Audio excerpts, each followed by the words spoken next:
You're having a wonderful morning. It is November 12th, 2025. I don't know how many times I'm going to have to tell you, but it's going to be a great day today, and it's going to be really exciting. You're going to hear about the House and whether or not they're going to pass the end of the government shutdown, but there is about like 600 events from earnings to like conferences, and there's going to be like over 150 different like fireside chats and updates. So I think that's kind of why you got a little bit of the front run yesterday. Obviously, some people are worried about the government, the economy, and some other spending stuff, but we've only had a cycle of like neutral news the last couple of weeks. It seems like we're going to get a nice week here ended out. It may stall for a little bit, and then towards the end of the month, even next week, remember, you get NVIDIA, you get the FOMC right around the corner, and then before you know it, man, I mean, I've been ringing the Christmas bells for a while, you know what I'm saying? So, oh yeah.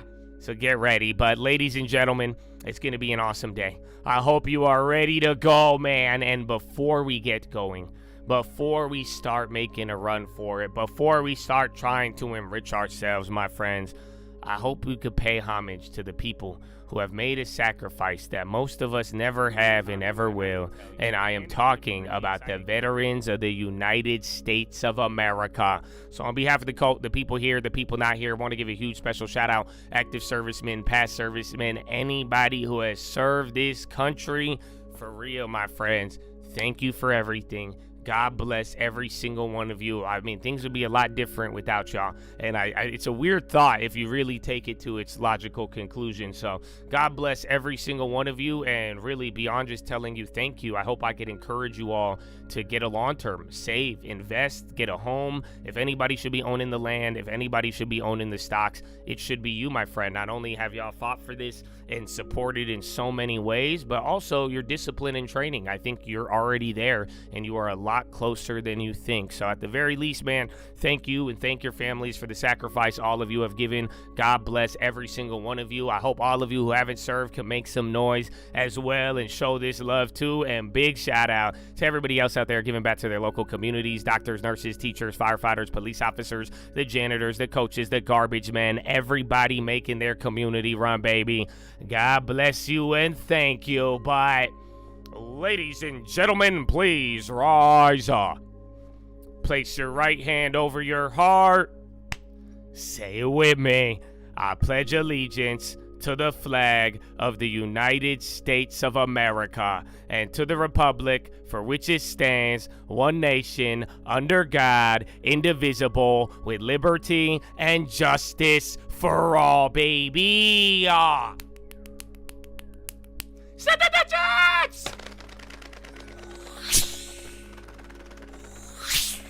Oh, it's game time, baby. Oh, no. Let's go. Oh, Chatadonia. Oh, I told dog, it's almost over. You know that? You're almost at the bells. Dog, isn't Thanksgiving in like a week or two? Oh, man.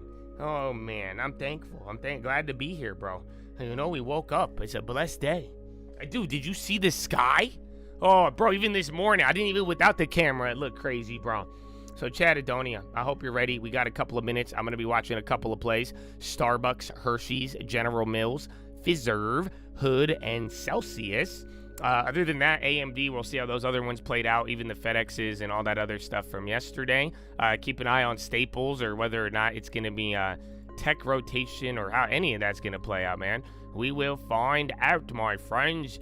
We will find out. So yeah, man, let's get it. Good day and good morning. Good day and good morning. Where is it? All right, I need to go get a water, bro. I don't need to go pee, but I need a water. Oh man, we only got a minute. Hot dog. Dog, did you see the China comments? It's actually crazy. I do see Meta. Hold up. BRB and get ready, baby. Jesus. Praise God. Amen, amen. It's a cult, baby. Yeah. If we talking plays, yeah, I'm in there like swimwear. I've been there. I've done this shit for 10 years. You can have it all, but you been scared. Big scare. Funny part, there wasn't even risk there. My thoughts been my own, yeah, I've been clear. No fear. Oh dear, who you try to control here? My God is the weapon, I ain't boasting. Nah. it's done. All right, man. Daddy said it's finished. Made me in his image, but that always made me timid. Wonder why we different, don't you ever get it twisted. It's the only way we get it, set apart from the start. And the heart isn't ours. It's a hippie with the love, but it's David with the sword. I want peace, so that means you gon' kill me if it's war. Nietzsche, Trotsky, can't beach on the arc. Want it easy or hard, want a genie or a god, then believe me, lil' bro, you a child, you a son of the highest in the bud. Don't deny it, we don't like it when they tell us who we are. I can tell you who I was, I can tell you who he is. I can make another song that's telling y'all about the crib before it's second. Keep it real, it's not the reason they will kill. It's the freedom and believing. They want that to bring the will. All right, man, let's have a good day. I think it's gonna be a good day. That's it, man. 7 hours. 7 hours. Yeah, I don't know what's going on with Meta. Again, there was like Scott Bessent talking about tariffs and all that. Oh, yeah, Meta just flipped. This could just be some of the opening. Round 1. Fight. All right. So, yeah, a ton of events. Again, bond market's actually open today. So that was the irony of yesterday. You are going to hear people talk about the job stuff, the challengers things. And then they did give an update on the shutdown. We're going to find out if that goes through. But they were saying you might get the data within a week. I thought it would take a month. They're going to roll the October data a little later, but yeah. So that's good, bad news, depending on how you want to look at it. And then again, that AMD got an upgrade, and then they ripped after yesterday. Oh, shit, dog. Yeah, those plays are up. Hard? What? I thought those were going to get clapped a little bit more. So yeah, make that shit free. I would like to hold it, but, you know, I like some free shit. God bless America. Okay, make those free if you got them. Or do whatever you want. God bless you.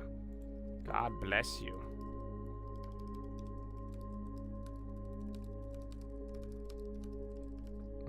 Yeah, Eli Lilly, and then it's going to be above 1,000, bro. Oh, watch out. That's been the motivator. Motivators. A couple of other plays are moving. Again, let's see. I don't like the China ones as much anymore. We talked about those a little bit. I'm surprised K-Web is up, though, so see if that either hits the wall or not, and then watch any of the plays related to the food stuff, and then, yeah, if you start seeing a bunch of random pops today, it's probably going to be these fireside chats and everything in between. Want it easy or hard? Want a genie or a god?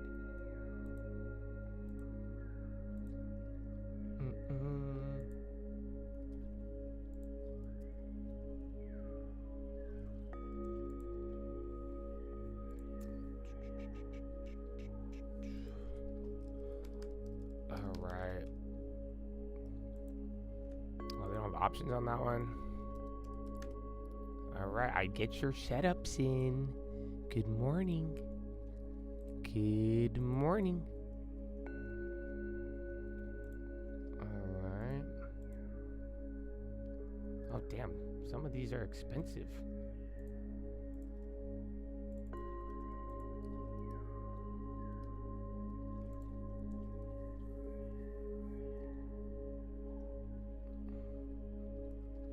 Oh, actually, too. Hold on. I'm looking at some of these. I almost fell for it. I was about to do it. I'd be careful on the in the money, out of the monies. So we still don't know yet. Again, if the skew doesn't really pop back up, and, you know, today is a good day, people are feeling a certain way, but it's still kind of small. But, like, if you don't get any, like, wicked move, you know what I'm saying, that still might be one of the issues. I don't know. It's on Palantir. They've done good recently. I mean, considering all of the Michael Burry hype, you know what I'm saying? So not bad. Not bad at all. All right, which one's here?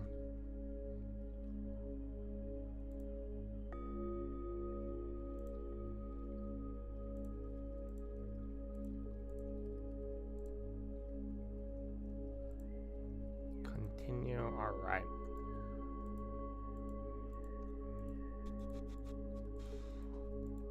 Let's see. There's going to be biotech stuff too, but that's going to be a little bit more riskier. But you're starting off great. I haven't gotten a little checkup here. Does look like NASDAQ is the lagger, believe it or not. And then keep in mind the equal weight, because yesterday, bro, you saw the equal weight. That, like, it lagged for a little bit, but that kind of was a signal. I mean, you got to see how it started to lead. And now also the other issue is that every time airlines taking off, you get it? But the whole idea is that this rotation, it doesn't last. And, like, usually within a second, everybody goes right back to the AI stuff. I mean, you could kind of see it, so keep that in mind.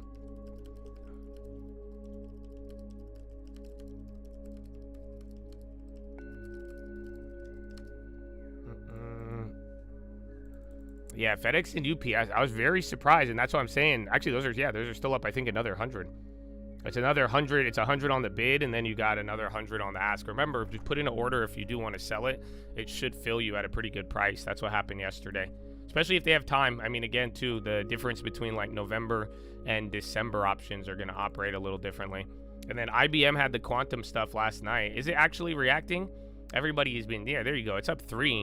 So remember, a lot of these names yesterday, these are the ones that were down. It is ironic, though, that the NASDAQ is lagging. So once again, you do have the equal weight taking off. It'll probably hit a wall and do its thing. And then from there, we'll balance it out, and then we'll find out. I don't know if AMD, I mean, remember, AMD didn't do good yesterday. But it was like good numbers. And then, yeah, they got to upgrade, and then taking into account all of that guidance. Remember, they said like 80% CAGR growth or something like that. Remember, that was huge, and then it just didn't move. So I was shocked that those options, because my options went up for a little bit. I was telling you, I was the only one that didn't hit, and it only hit for like 2 or 3 minutes. So, oh shit, they just doubled again. All right, well, shit. Okay, I made it free, but then it did that again. So yeah, that one's nice. I guess it did move another 2%. And then CoreWeave got a little bit of a bid. Again, they got washed the other day. And then NVIDIA, even some of the premiums. I just remember, NVIDIA has earnings next week. Remember Apple too, they didn't get the love after leading yesterday. Microsoft's still down. So this is your Mag 7. I think everything between the margins, they're doing good though. Everything non-Mag 7. But then yeah, Meta was popping and locking there at the morning. So not bad. Oh,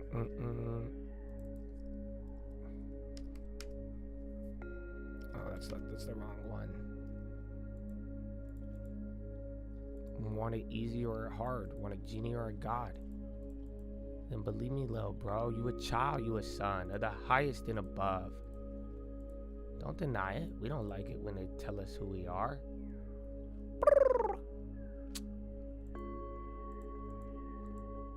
Yeah, I don't know. I did this yesterday, though, 2 days ago. I see some of the staple plays, and remember, individual staples, I think, might be better off than XLP. However, if you, again, you need that just like I was saying, if this little rotation from yesterday doesn't hold, you're going to be pissed. And then all the money's going to go back to the other stuff. So keep that in mind. But that's why I think individuals, especially if the individual has a catalyst, I think you're going to be a little bit better off.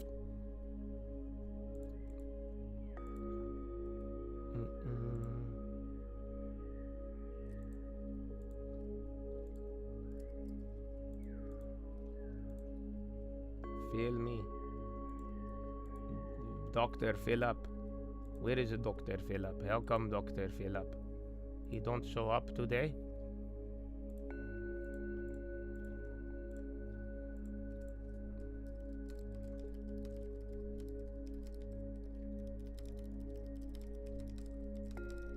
Oh, let me check the other one.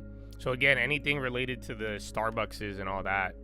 Again, the best and bananas. I don't know if you guys got game on Cavendish bananas, but yeah, they Besant was talking about them. Not Cavendish bananas specifically, but yeah, I think you get the idea. Oh, okay. I don't think these will hit. I think we've traded these before and they had no love, but I'll give you guys one. Yeah, I don't think this one will go. But they're cheap with time. Double it. So, okay, SPY's still going. Again, NASDAQ is surprisingly lagging. Russell and Dow. But remember, Russell or the Dow yesterday, that's exactly how this started. AXP, they're going to be at one of those events. Caterpillar now. Again, the Baird Industrial Conference.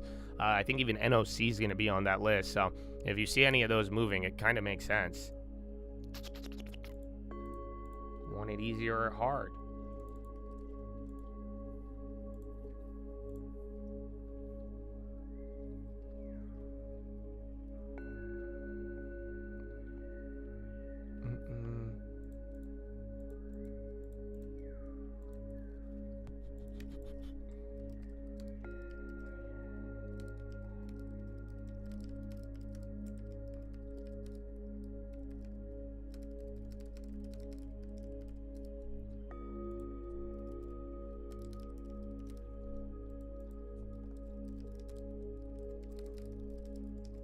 I don't know. I haven't seen Plant yet. All right, I'll give you guys this one.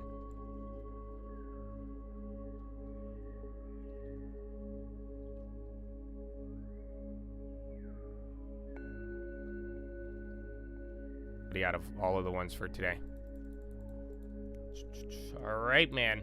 So get your setup, or now you wait too, because give it after this first move, we'll get another move, and then you could position on any of the event plays if you would like, or you just wait to see what comes your way, my brethren, and call it a day. Want it easy or hard? Want a genie or a god? Oh shit. Yeah, a couple other staples, Walmart, Target plays, they're kind of moving around too. And then Apple, if they could come back, that'll be nice. I'll get you guys a checkup here in a little bit. I mean, it's only been 10 minutes. LC waking up. Where was it? Broadcom? Yeah, so Broadcom was tweaking out. I like the Broadcoms. It's a nice play, but it's either it like slowly melts up or not. Like how it plays is kind of slow, so keep that in mind as far as the premiums. Yeah, China, Baba, like we're saying. That moved at 1% quick. Who else was there? ISRG, there was another like diagnostic robot company this morning. Oh, who was it? No, not that's chocolate. Banks are going up, and then WDC as well. Again, SanDisk, WDC, Texas, they've all been kind of going crazy. All right.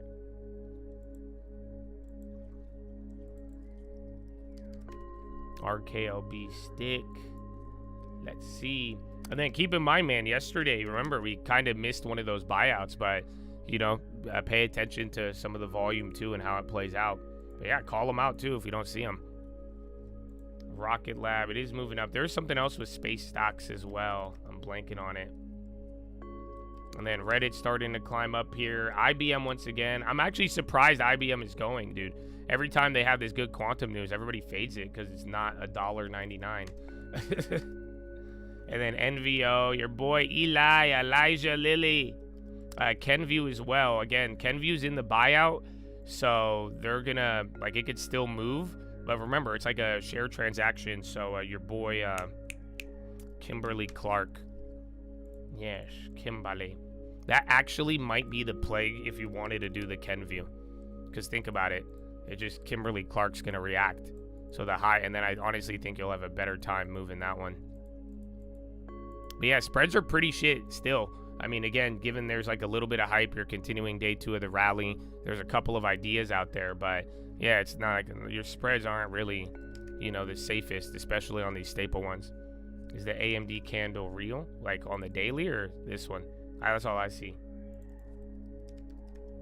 And then Meta is still slipping. So again, your Mag 7 to start off, been kind of whack.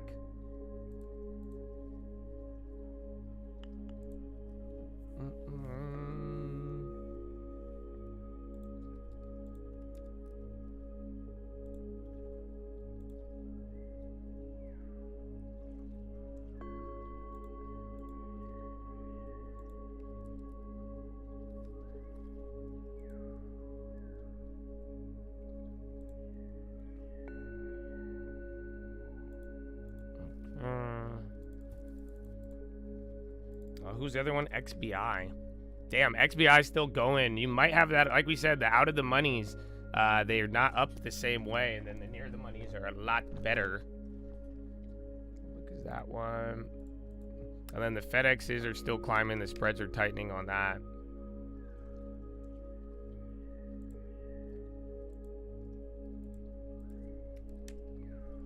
Equal weight. Let's see. So again, just pay attention to the wall, but yeah, for now, you are still getting that signal. And if you start to watch, the more this outpaces in early, I think that's going to be a easy one.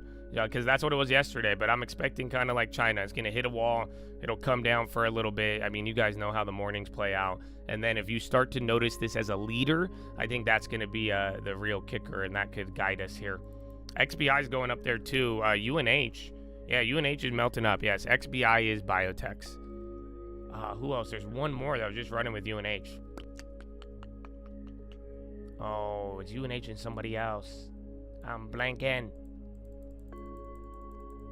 Dow surges to record highs.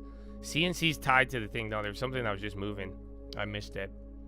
But yeah, UNH is actually waking up there. Remember UNH after that little, like, from the earnings or not, this was a pretty big move. You know, it gave up like a month or two of that movement. SPY's coming back here to the low of the day. NASDAQ did flip red already. You're down by 0.04. SPY's up a quarter, just under that.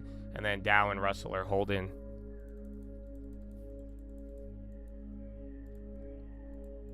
Where's the financials? Damn, financials are doing great. Habibi. Oh, AI. That's the one.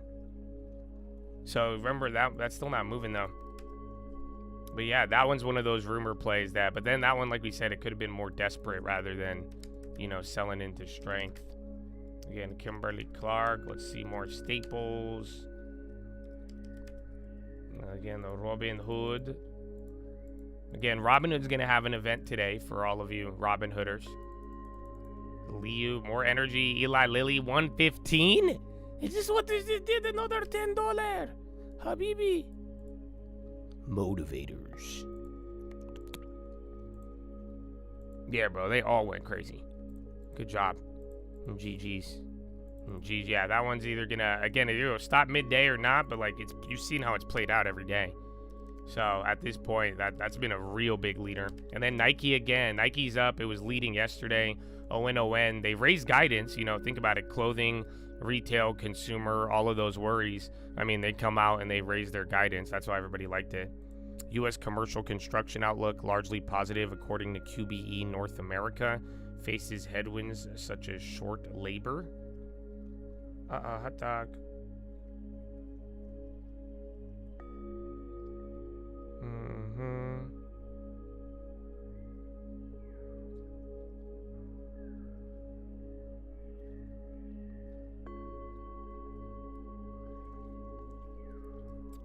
Oscar, more healthcare, bro. They're doing great for now.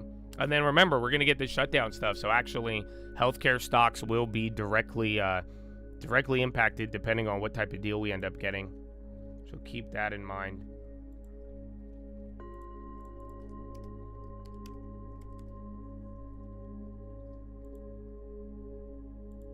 Such a wide spread.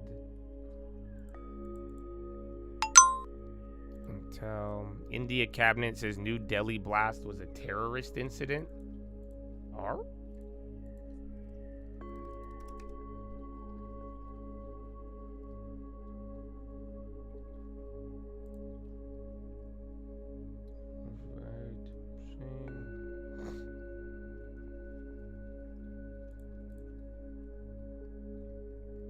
Yeah, CNC, those premiums are all over the place, but it's moving. And then let's see, JD. What the TLT? Why does TLT look like that? Okay. That's weird. I guess I gotta put this up. Is TLT broken? Oh? Oh yeah, you got a little bit of a flush there on the SPY. Yeah, Bitcoin was up, but then I think it is dropping now. Still up by 1.5. Not too bad. And then UNH is still climbing as well. I mean, again, you are going to get some sort of update here. So UNH already 3%. It started melting up yesterday at the damn close.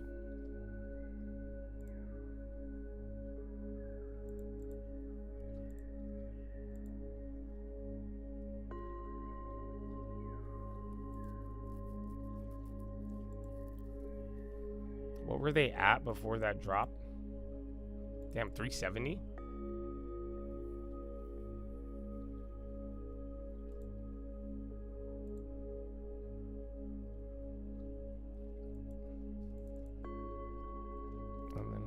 Netflix. Okay, there's the bonds. I don't know what's happening with that. I didn't even know what happened in India for a second there. That's why I'm seeing more headlines on that. Google.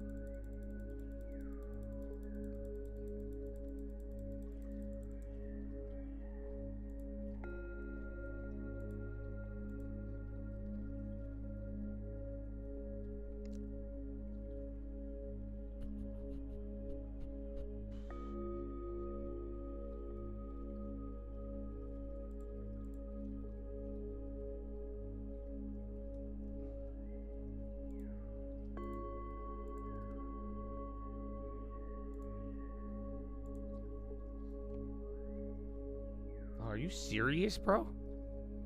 Alright, they just scammed me. Tell me why.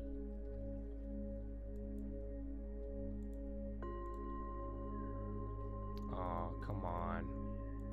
Alright, well, I got one. I put in an order when it filled all of them. Yes, Besant is at there's an economic forum, and I think there's like 4 or 5 Fed speakers. KBH and a couple of home builders up, and then even Target. And then, again, Target's earnings are right around the corner next week as well.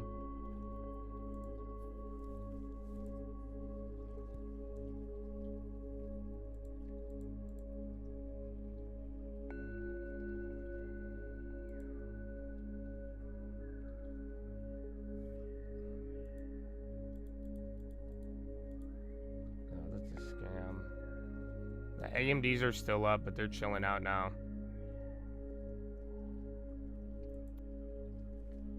Let's see.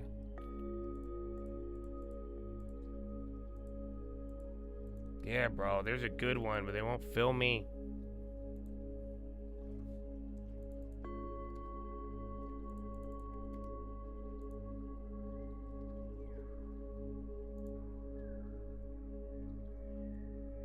Oh, these little scammers. Oh! Put Bradley Frizzle in the peach. My guy. Peach Nation. Oh, dude. You guys, dude, it's getting crazy. I don't think they understand, bro. I don't think they understand. Every day. Oh, God bless you, Bradley. God bless you, Peach Nation. I hope you guys do utilize your time every day. Consistently. Gold is on the high. You know what? You know a peach is gold if you think about it. If you like, it's orange and gold is orange. I'm orange. Wait, what? No, but yeah, that's amazing. God bless you, Bradley Frizzle, and good morning. Tell me why.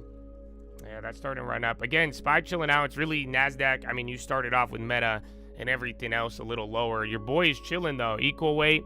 Like I'm saying, it's up 0.5%. SPY's only up 0.1%. So there is a pretty big gap. Meanwhile, Dow and Russell, Dow's almost at 1%, but give it a second. We'll see how this plays out. This is still leading, even though it's already up. But then think about it. They're dropping. This ain't going down as much. So keep your eyes out for how that plays. China's weak, but could be worse. And then Oklo. I mean, Oklo's technically post-earnings. The peaches every day, baby. Woo! Good morning.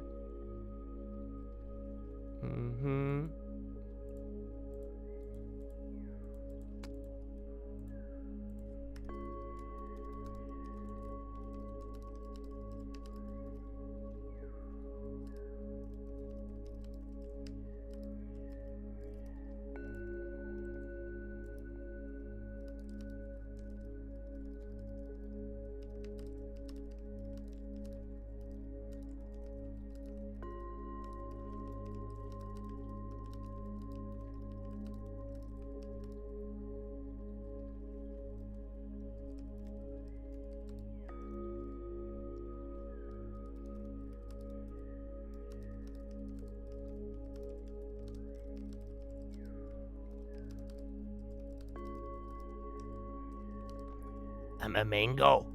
Mango. Dude, I tried, well, I got it from Costco.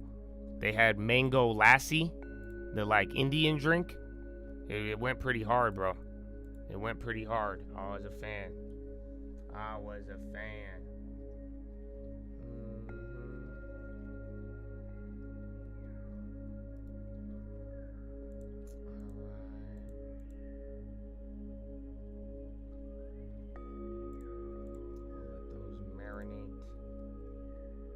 Alright, man, I think we chill a little bit.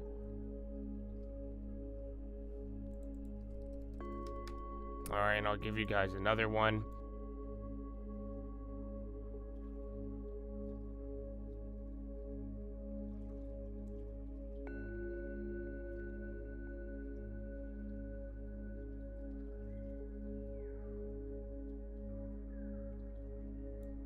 Because again, it's going to be tied to the bill stuff, and it seems like people are already running it.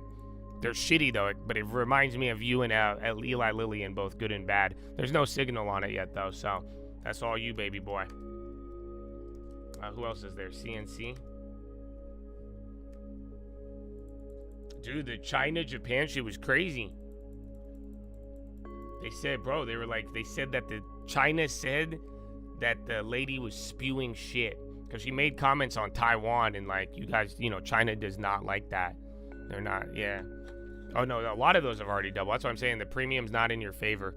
It's just gonna, but like literally think about kind of like those Eli Lillies. It's either gonna stop and then you get murdered, or you're gonna play that crazy spread game as it just keeps melting away.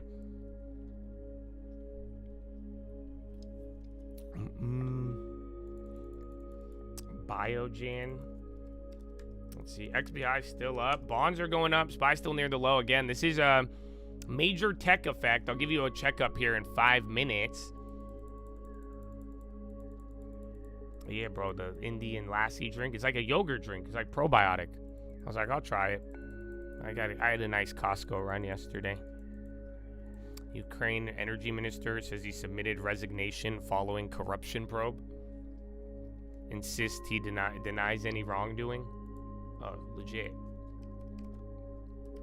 All right, Tarjay, AXP. Watch out, because if that starts going, that was the one that's going to be at the event. Them for Preserve. I can't believe they changed their ticker, bro. That one's hilarious. And then General Mills. Banks again. All of them are kind of going here.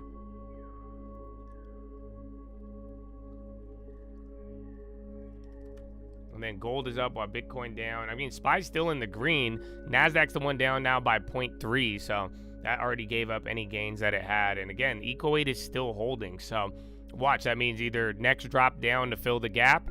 It's either going to take Eco8 with it or not. Or by the time this starts going up, Eco8's going to take another leg and keep going. And we'll keep rolling, rolling, rolling, rolling. Long time. Rolling, rolling, rolling.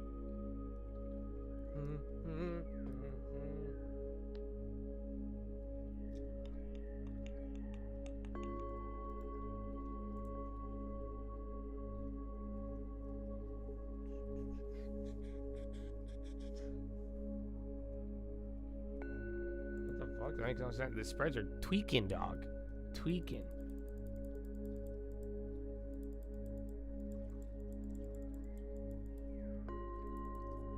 Who else? Regen. I like the biotechs a lot. They were even talking about them yesterday.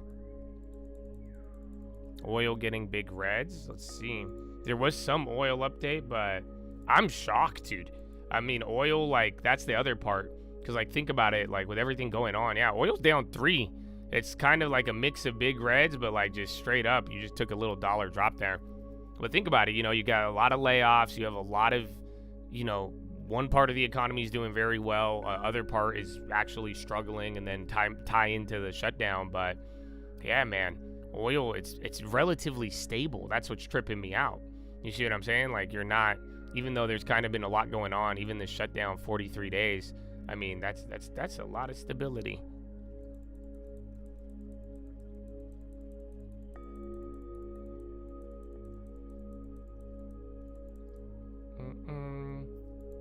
All right, Flutter. Oh, you're not looking too bad, Chad. Not looking too bad. Ah, that's me. You didn't click on the video today? Oh, my bad. FI Pop Conference, was that on the list? Are you talking FISV? I don't see a FI. But again, if you do see it go, like any random poppers today, just like the FedEx. So this is for all of you. I hope all of you could pay attention to this, because even the FedEx was a great one. And think about it, even AMD in its own way. That was another one too. But like, look, if you get like a random stick out of nowhere, and if we can't find a headline in like a minute, 2 minutes tops, then it's probably going to be one of these events. So if you start to see that and there's no news, then yeah, that's what it'll be. Yeah, there is a White House dinner tonight with some Wall Street people and some executives. I'm gonna keep rolling. Is that our old school jam for the day? Baba and Google on the low.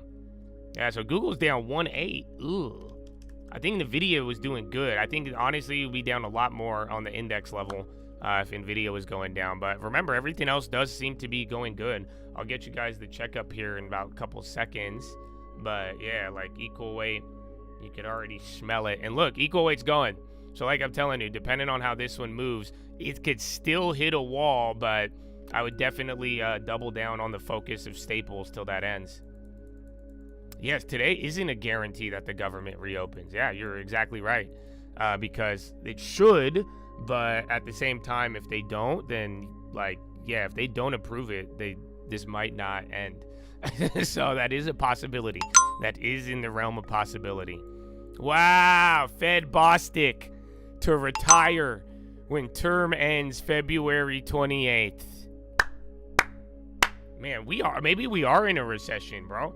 Because that means if he's not making money on the bond, he's retiring? Oh, Bostic. It's a good run, guy.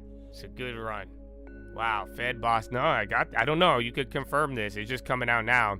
Fed Bostic retiring in February 28th. So now you're going to have another Fed person to be replaced. Think about it. You already had Mr. Was it not Greer? What's his name? Moran. Mr. Moran. And then now you potentially have another one. Anthropic spend $50 billion on data centers in U.S. Do you have $50 billion? So yeah, again, leading into NVIDIA earnings, I think you're going to get a couple of these announcements. OpenAI stuff, data center stuff. You're going to get a lot of that next week, so keep that in mind. All right, SPY coming up to VWAP. Again, your big tech is literally the only thing down right now. That's what it seems like. Let's get a specific answer on that one. So Dow Jones, 20 names in the green once again. 10 in the red. NVIDIA's there, but you got McDonald's, Walmart, PG, Chevron, oil's down, and then Home Depot. So it's a little different of a mix. Not every staple is going up right now, but just like yesterday, Dow is leading. NASDAQ is 50-50, 50 green, 50 red. And then SPY, 338 in the green, 165 in the red. By this time yesterday, it took us a while to get up there. But you are starting off stronger. Equal weight did come down on that little candle. So it was looking good for a second, but again, you could always hit a wall. You could always get pump faked. Just keep in mind the dynamic, the idea of whether or not this this rotation continues. Because again, it was 2 days. This would be day number 3.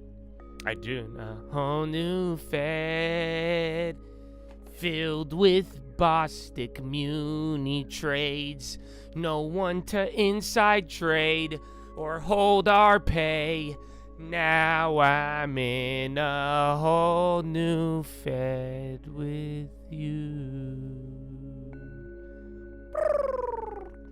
Thank you. I can't believe he's leaving. Good for him. Good for us. Good for everybody. Holy, bro. Holy. Tarjay and AXP, huh? That's one of them.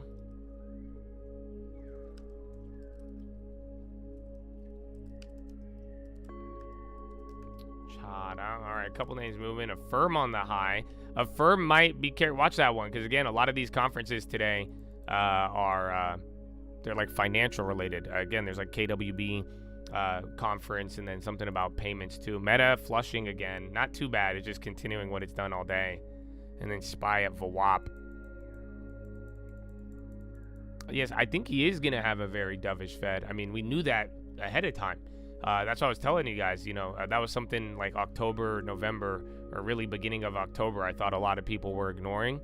Was that it's dude, Powell's done, man. And then you're about to get a very, very accommodative Fed. But in a weird way, I brought this, was it last night or the night before? I think that the Fed is waiting for, credit to crack, and not government credit, like corporate credit. I think so. Even though you might get a team full of Trumpers, I don't think you may get disappointed, because I think they're either gonna wait for like a real shift in employment that arises through the AI shit. Otherwise, I do think they're just gonna wait till certain like private credit and like non-treasury credit gets just murdered. Because right now there's not good signs. Again, private credit does not look good.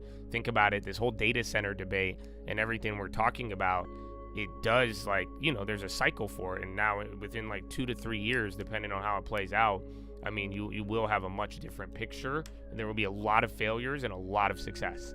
So, but even then, that there's going to be credit. I was saying this the other day because a lot of people keep bringing up, think about it. It's like even yesterday. So this was the chart. That one of those freebies I gave you hit heavy, or at least 100 on the bid. Now I'm in a whole new long term with you.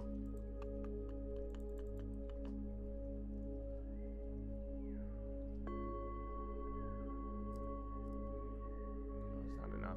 But yeah. So let me find this for you.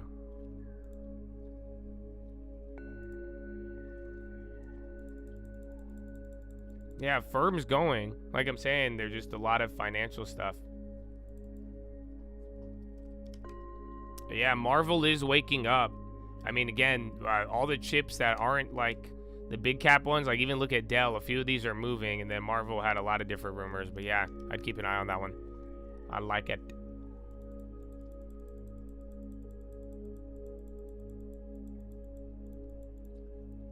But let me find it for you.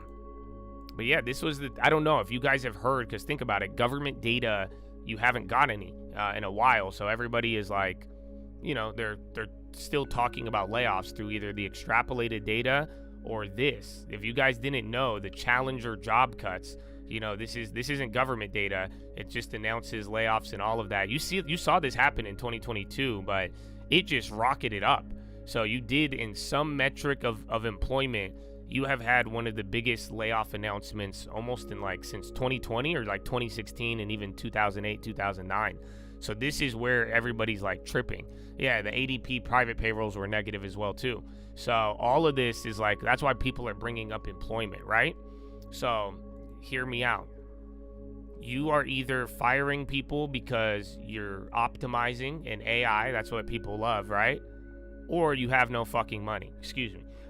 But do you get what I'm saying? So this is, and I'm not thinking about employment, I'm thinking about credit. That's what I'm saying. Go one step further. It's just like, well, wait a minute.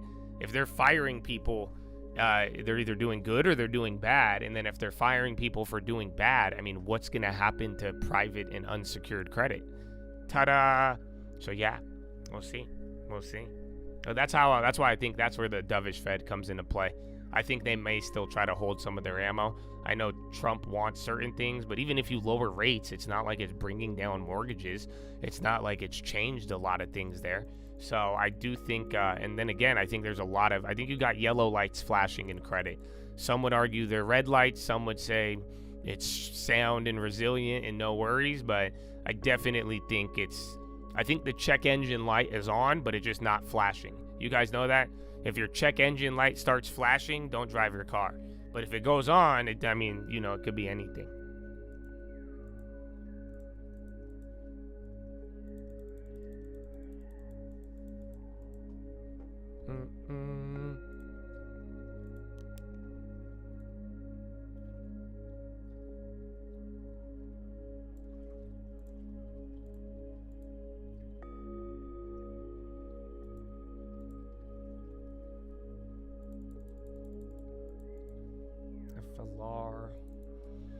Marvel. How did the coffee plays? Oh, there you go. There's Starbucks. Hi. Logan poster. A firm is still going, whatever that was. That's running. Then SanDisk WDC.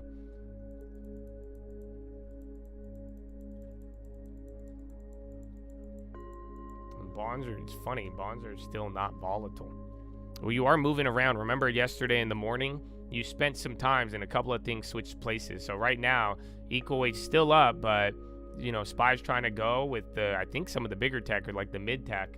And then yeah, equal weight's still kind of chilling. But then again, Dow is up by 0.9, so the leaders are still doing good. There's Micron. Hi. Micron just woke up. I think that was like 2% right there. And then AMD's coming back as well, too.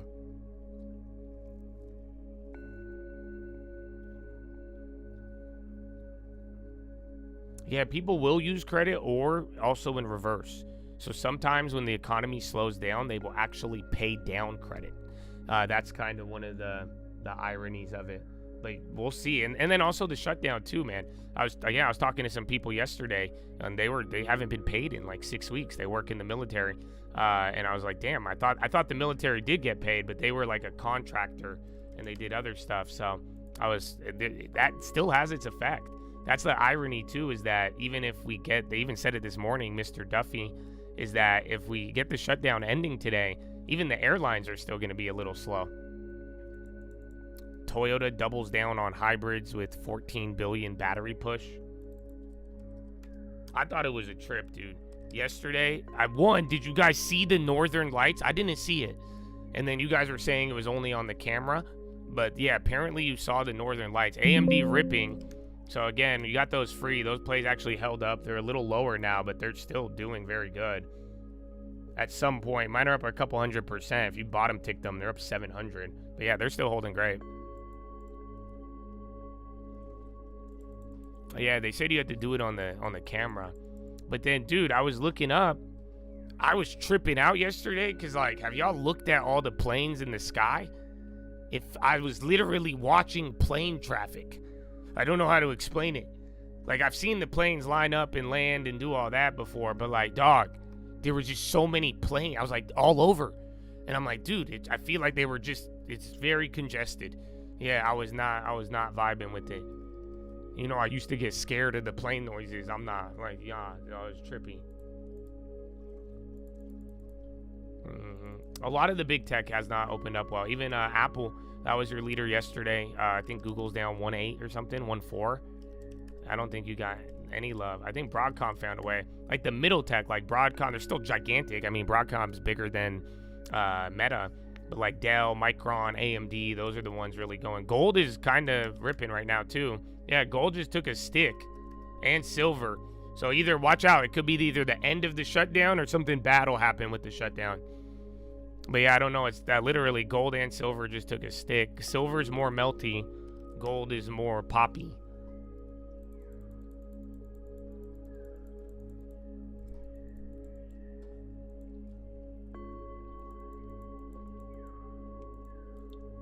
GLTO, that's the one from yesterday, I believe.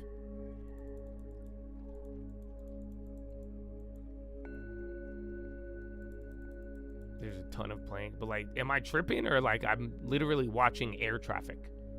I mean, I'm sure that exists, but it's just a trip to see that many planes just hovering and like going around. And then whether I look east, west, it doesn't matter. They're all there. That's why it was trippy. Usually it's like in one line in a direction. I was just seeing planes everywhere.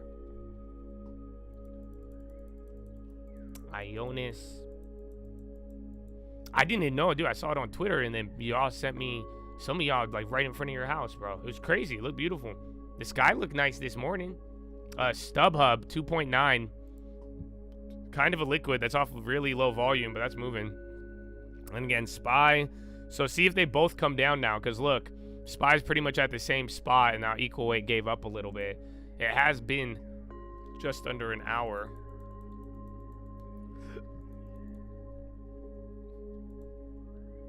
Now Molina Healthcare, that's getting a decent one. And then Amgen, check XBI again. All right, yeah, there's this SPY going down. Even then bonds too, but bonds have not been really any telltale sign.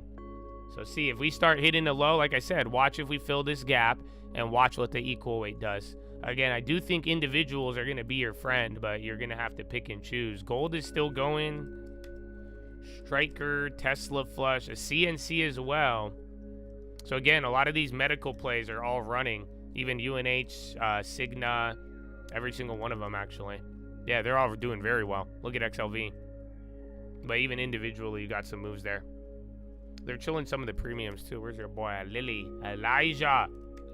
Elijah. How are you, Elijah?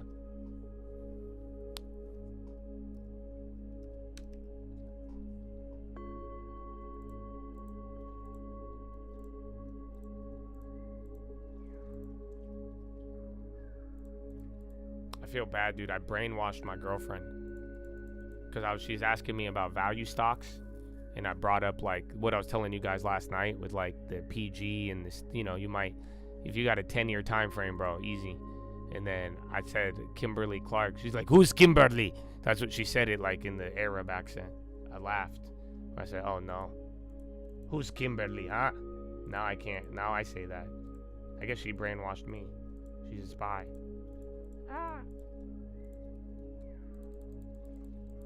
CMB. Honestly, it looks like healthcare, and if it was already running today, but then I really think this might just be like Meta and Google getting murdered. SoFi on crypto news. There was news with Coinbase and JP Morgan, but even then, Coinbase coming down right now. Toyota didn't move. All right, SPY lower, bonds pretty much same high from the day. Equal weight is going down. They're both going down now. So see, this might just deflate us a little bit, but find out where this settles and then pay attention to whoever leads. Remember that you could flip this whole entire rotation. Just keep in mind, because if we go down and then the SPY bounces and the tech bounces and then equal weight doesn't, oh yeah. And then AMD and Dell and Broadcom are already up, you know? So you got the makings for both ways still. And then we still haven't heard about the shutdown yet. That's still pretty much the big news. That might even happen after the bell. So we'll see. I don't know when they wake up.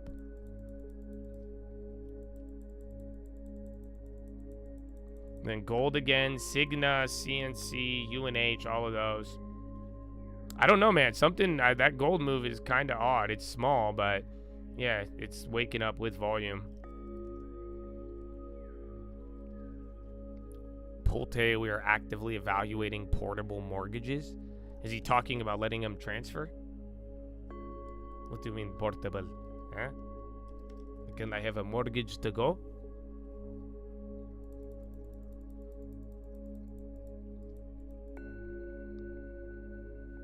All right, AMD again. Dude, those premiums, I'm very impressed.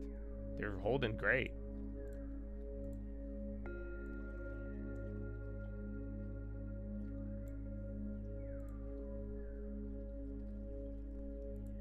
Okay, CNC, it's only 70 highs on some of these.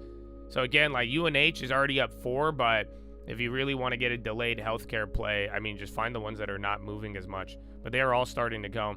But even then, though, too, remember, depending on how that vote goes, that could hurt them as well. Or people will like the delay if they actually get a vote till December. NEM, ONC. MO's on the high now. And then some ABVI. Yeah, why is MO taking a stick? And PM, a lot of consumer staples going up. It's at 7 p.m., so yeah, we're not going to find out till tomorrow then. Remember, there's a chance you might get disappointed. I'm glad somebody brought that up this morning. It doesn't have to go through. Again, I know it wouldn't look good for some people, but yeah, it's still, I mean, they do have to get it through. Shows rate locked in reduced U.S. homeowner mobility by 44%, allowing borrowers to transfer existing rates to a new term without refinancing. Oh, that's dope. Yeah, portable mortgages. So he is talking about transferring and making it easier. That'd be great. But again, I'm assuming these are all based off of, what's it called?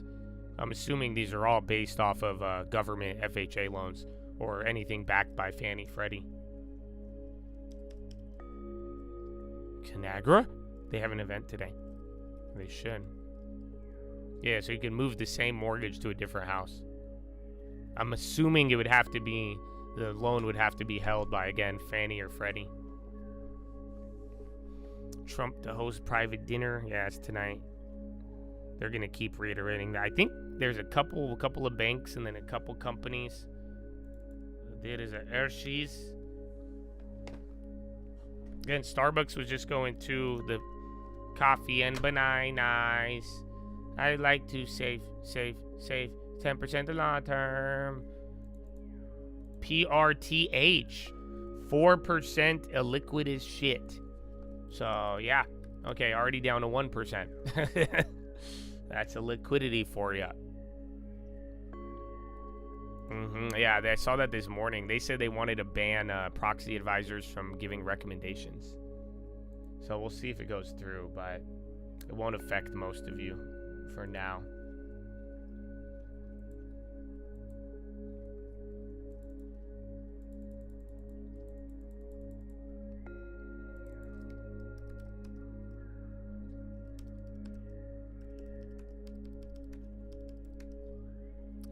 Where's IBM? Okay, Molina, another wave of the healthcare and biotechs. So those are still staying legit. You know, think about it. Random moves in the staples and the value, but then all the healthcare biotechs from yesterday are doing the same exact thing. So look, equal weight's holding up. You're about to fill the gap. Not bad. Damn, we were right back to 6,900 almost. And then Caterpillar. Then there's GM. 1030. Hilton, Love. Travel's going up. There's airlines now. I mean, they started off good. I'm sure they're running on the same thing. General Mills at 1050. It looks like they're setting up a little bit.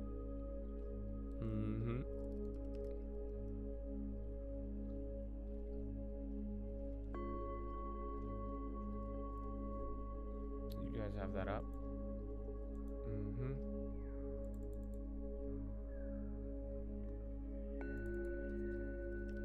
Am Dizzle again, dog. Dude, that's crazy. We saw this happen a couple times. What was the other play? Where it's like, again, they had the event, they came out with all of it, and then it did nothing, and then the next day, whoop. But yeah, the AMD still, that led the way. That's helping out the NASDAQ too, if you think about it. Was it Qualcomm? No, I think Qualcomm we killed it on that day. There was another one. I remember it. It was just like, there was like an event. They came out with good guidance, good everything. Didn't do much on the day of, and then the next day it just ripped. Well, yeah, AMD's that one for today. And today's what, Wednesday? So yeah, you're middle of the week. Was it NVIDIA? I think it was. We got a decent move on the NVIDIA day, then the next day it ripped, and then it chilled after that. I think it was it. Could gold be no shutdown?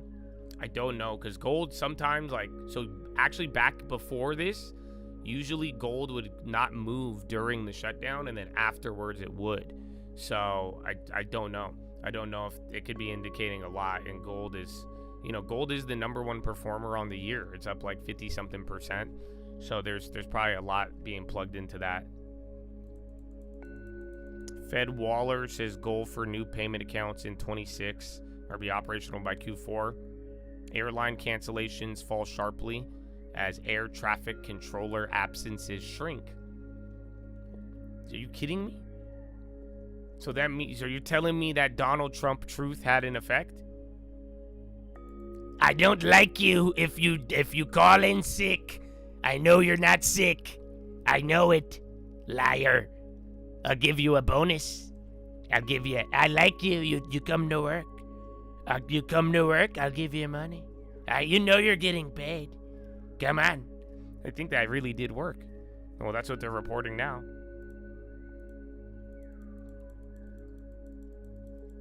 KHC for the long term. I mean, it meets a lot of criterias. I think you could go better, but that's up to you. I'd look into it and look into some of the other 200 names that are down on the year, but I mean, it's better than overpaying for certain things, but you know, there's a lot of other things there. And then go to 10 years minimum. Do you use the product? All of that.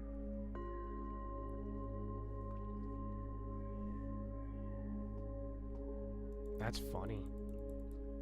BTI now is another BTI PM. Actually, BTI kind of really popping. Yeah, BTI, Philip Morris, and MO all moving.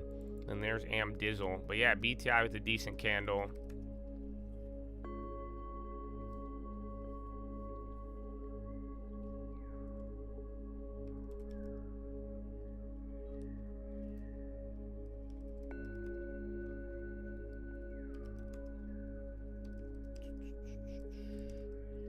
This long term's my recital. I think it's very vital. All right, man, you're still holding this little pin. Clavio, are they at an event? I think they are. I think that was on the list. Yeah, that's starting to move a little bit. Okay, both of them are down. See what happens at the gap fill. But Eco, they're both edging down for now. Eco 8 started off a little better. Again, that rotation holding up. Dow Jones, a couple more actually. You have 11 in the red now. J&J, Sherwin-Williams, Procter Gamble, Microsoft flipped red, or that was already there, and then Amazon. So yeah, a couple more names on the Dow, and even staple related went lower. Nasdaq is still 50-50, and SPY 312. So about 30 went red on the SPY. So they could also go back green. Now Humana. So that's what I'm saying. Not all of them went already. But a lot of the healthcare, that's been the nice area. Fastly. Hi. Deserve. GIS. Again, GIS kind of showing some volatility ahead of that event. And you did have Fed Waller comments. Only got one headline. I think the tariff checks are real. I think they are trying to get that there. I think it's also a plan to get the money spent as well. But so then that way it'd be harder to get ordered to give it back. But then also too, like the economy, I mean, just people are like, it's very bad with the shutdown, you know, like in some areas. Like it's just like we've dealt with in the last couple of years, but it's just like the reality is that a lot of people in the middle market, low income market, I would say the whole middle class, it's not easy. And now it's been a while, like, yeah, stocks are ripping, but not everybody has stocks. Again, the houses, you could cut rates, mortgages aren't going down. So they are trying to, I think they're trying to give like pseudo stimulus. And I mean, if you could get the money, great, if it's coming in from tariffs. But I think there's political reasons as well as like economic reasons. That's what I'm saying. There's a lot of random pockets that are kind of odd. Like I'm saying, from layoffs, weird credit issues. I mean, I've told you stuff even with my own Airbnbs, and then even down to like the people not getting paid. So I think I'd hate to compare it to George W. Bush, but you remember George W. Bush tried to give out a stimulus check. He called it he said it was like a pregame. He called it something. It was like a warm-up to help warm up the economy.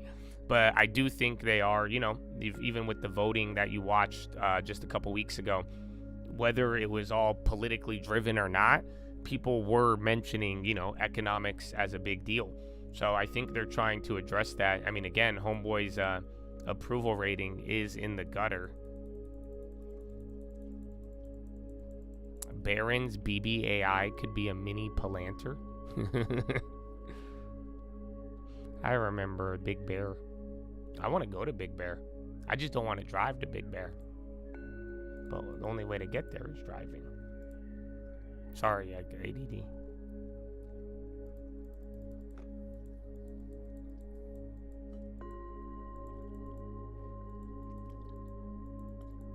All right, there's SPY. Yeah, I mean, that's the thing. Let me put it this way. It could spark inflation, but what if the economy is slower? That's kind of the problem. That's why I'm saying, and maybe if they're really willing to do that, the economy might be slower than you think. Actually, I think it is slower. If you exclude all of this circle jerk AI money, the GDP growth is negative. Like, you guys are aware of that, right? So again, this is what I was talking about the last couple days. This is why I keep telling you guys, I would focus on, in a weird way, a lot of these staples and like certain companies, they've kind of already gone through a 2-year recession. Like some of them are trading. Last time you've seen certain staples go down this much relative to everything else, there was a damn recession, like 08, 09. Like, you know, that's what I'm saying. Some of these prices on very high quality names and all that, they've kind of been guttered. It's kind of feeling like a pseudo recession, kind of how you had under Biden, where like, remember Biden, it was a damn recession, bro. But like it didn't go down super low. This time you don't have government data, and then you have a fuck ton of AI spending. You get what I'm saying? That's the other part. That's where it's different. Like during Biden, you had people buying like graphics cards and NFTs. Intel, hi. Intel, Netflix, and then SPY taking a candle. But like Biden, you just didn't have spending, and then you had a banking crisis. This time you have the same like kind of setup, but now, and you had higher rates during Biden when the rates were going up after just being on 0% crack. But then, yeah, this time you have just Google and companies spending hundreds of billions of dollars. But yeah, like I'm saying, there's some of these value plays, man. Can they go lower, and can there be like an economic slowdown? Yeah, but they've already been killed. So it's just like they could go lower in the next 6 to 12 months. But I think in like 5 to 10 years, you're gonna probably look back and be like, yeah, this was kind of slow, and those were some pretty low prices. But then that doesn't apply for tech. That doesn't apply for all that. Again, when they were raising rates, you got to think about it. And when the last time this situation happened, that's when the tech got killed. That's how we got JP Morgan, Netflix, Uber, Meta, all of it. It was because it was tech, and people didn't want the tech the same way they don't want, consumer staples, consumer discretionary, all of that.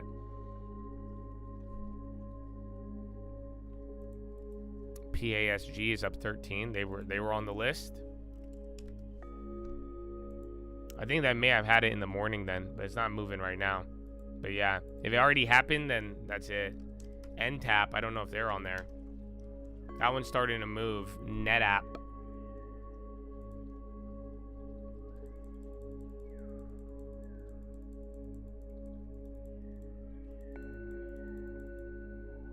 Yeah, CMG I still like. It's going to be, all you got to do is just compare it to your portfolio. I mean, what other exposure do you have? And then do you like any of the other new deals? There's been a couple new deals that you could get instead, or other than that, this is what I'm talking about. I think they could go lower. That's why what I was saying on the first purchase, but I do think, and I'm on a 10-year time frame. I think we're going to look back and be able to, 2-3 years of decline on some of these. It's been nice. So it reminds, again, like Baba, you want to buy lower than not. That is the idea. Just remember, like I explained this one last night, and I'd watch yesterday's video if you can. I think yesterday's video was great, but like, look at Baba. It's kind of crazy how many years it's been. But like, dude, we were buying the Baba when it was already like low. You could either buy it here, and there's still some risk. But like I'm saying, there's gonna be some stocks where maybe they'll chill out for another year, not doing much. But then, some of these prices, it's just, yeah, if it's gonna be here for 10 years and it's high quality, I think this little pseudo recession is going to work to your advantage. And like I'm saying, it's just things are slowing down. If you remove the AI spend, it's just like objectively slower. That's all it is. You're not getting the same economic activity. And two, like, can I be honest with y'all? Can I be honest with you? Do you guys want an honest chat right now? Or is it too early? Too early. Because I don't want to... Yeah, I don't know, man. I don't know if y'all want this. Because I had a realization. I did have a realization.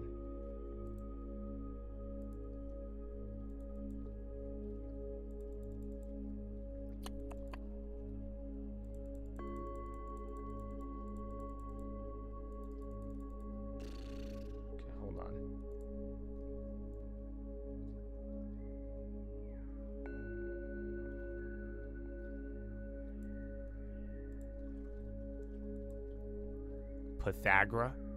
Pythagora theorem? Dog, if Conagra and Path merged. That's amazing. No news on UNH, just all the healthcare is going up. Healthcare is either going to get a nice one, maybe sell the news tomorrow, or if it ends up bad on the bill.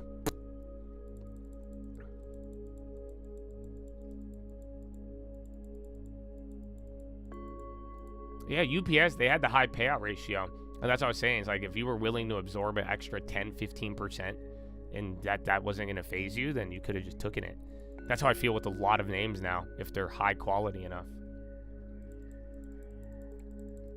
Okay, you guys want it? So do you guys remember at like times during the last few years, we would be looking around and you'd be like, who is buying all this?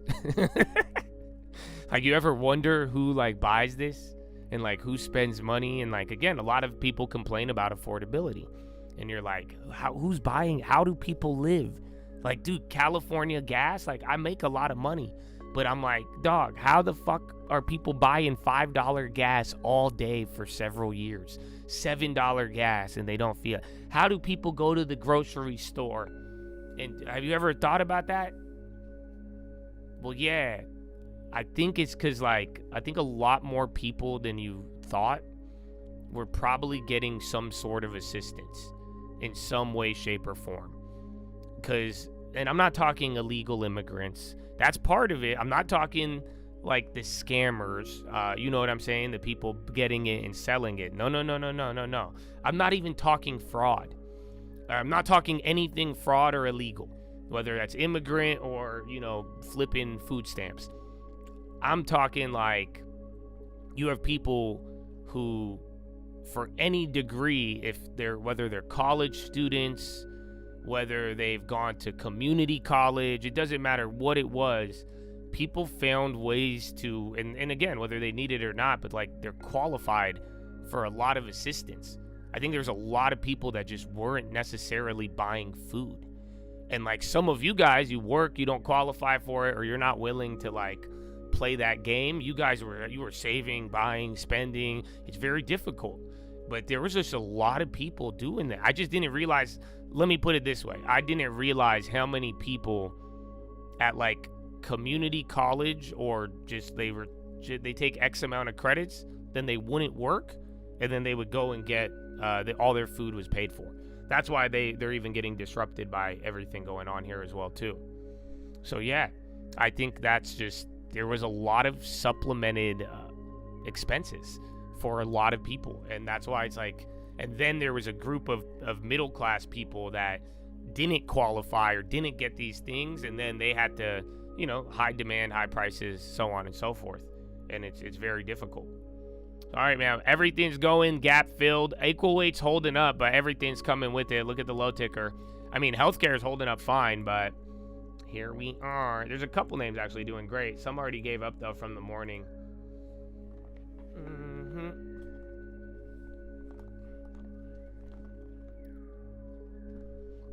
Well, no, I don't think it's people getting used to it. It's insane.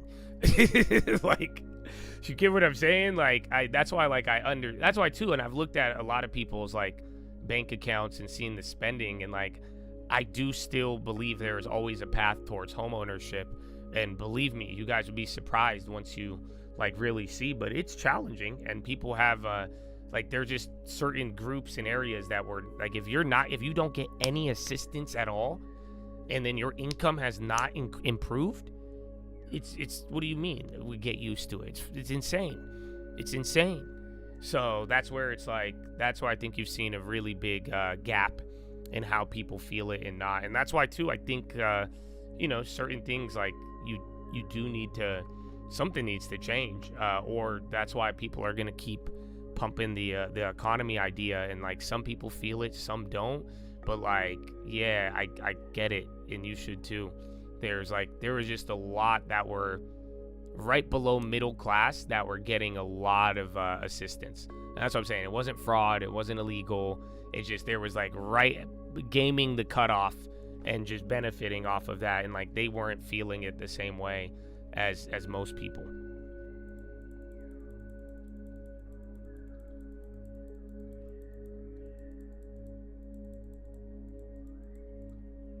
You get 5 miles a gallon? What do you drive? What? You have to be in a truck, like a 18-wheeler. That's great. 5 miles a gallon?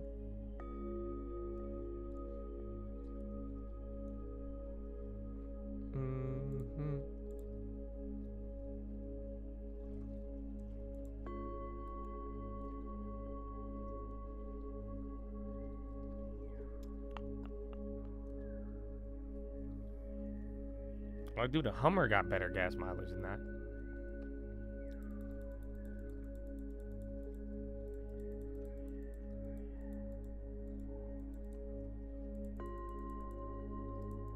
You got a question about the banking crisis? All right, let it rip.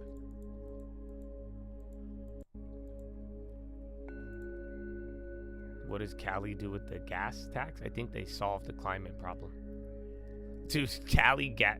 It's insane, bro. Dog, I went to Costco yesterday. It was $4.99. Costco don't even make money on the gas.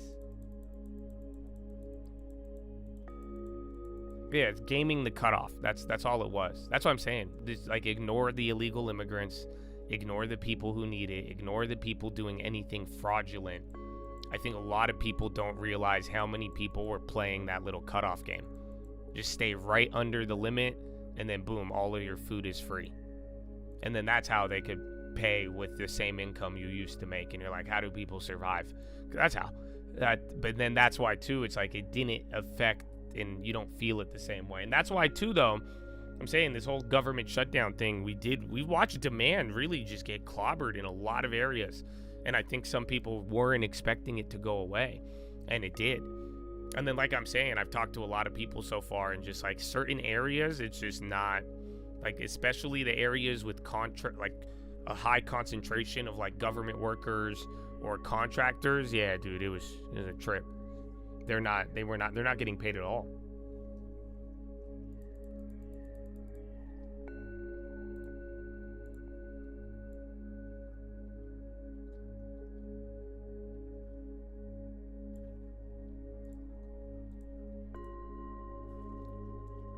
Bro, how is AM Dizzle? Now Cardinal, another healthcare. It's only 5 high or 20 highs. Yeah, SLV melting away. Remember, we were just talking about it. Everybody was lining up for gold here, and then everybody thought it was over, and now it's like it's right back up to that moment. Couple more points from here. I don't know if they're gonna start lining up again.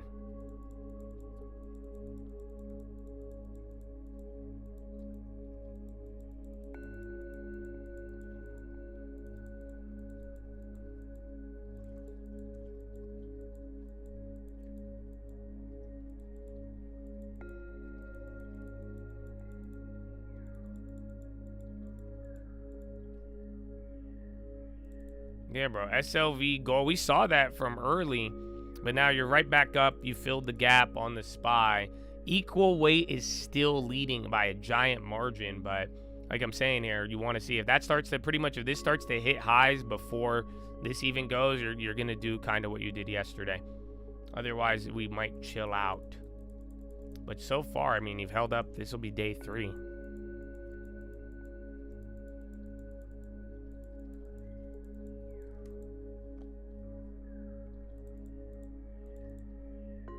More gold. Love. Airlines are doing great, actually, too. Southwest, at least. That one, I just keep seeing that one hit highs. NIVD is only down 0.3. AMD is still killing it. TXN now, that hasn't moved all day, but now it just pops. I guess it gapped up.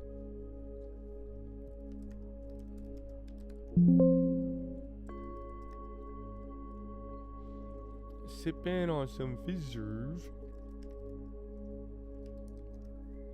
T-Mobile too. I was looking at some communications. Tesla on the low. Not bad. STLD. Steel Dynamics. Decent pop. Dollar.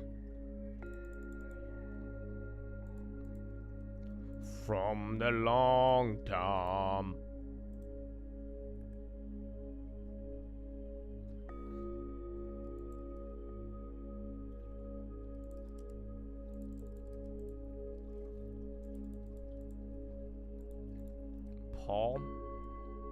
Palladium, is Palladium going up? You guys remember we saw Palladium we talked about in the beginning of the year. That was another weird one.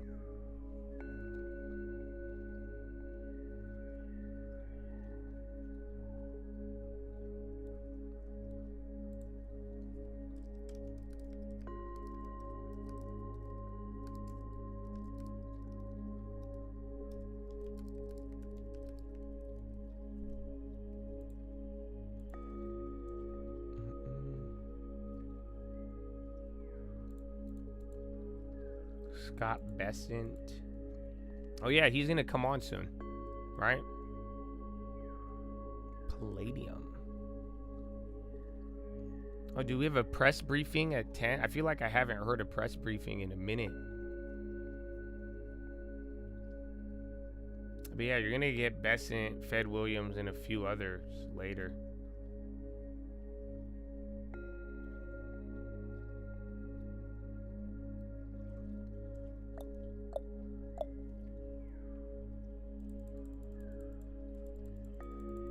Big news for U.S. infrastructure. Wolf-proud TerraWolf sites will power this next-gen AI expansion. They're going up on that. This isn't the one that went bankrupt. That's Wolf, right? Like WOLF.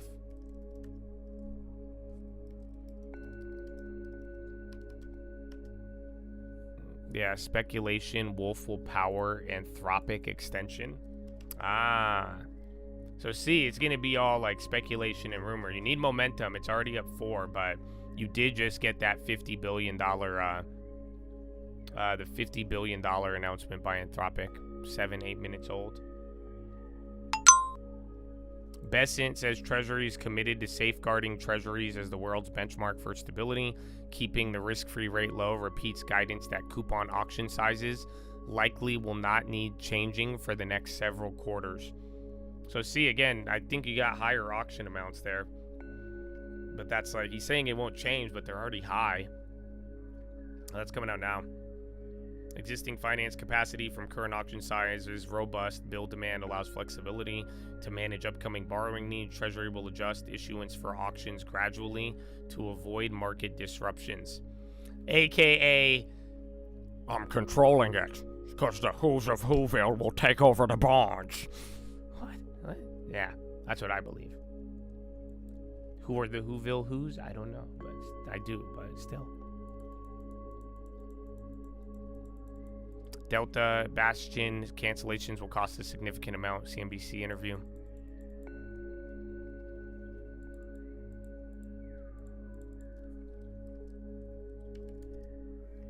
Build-A-Bear?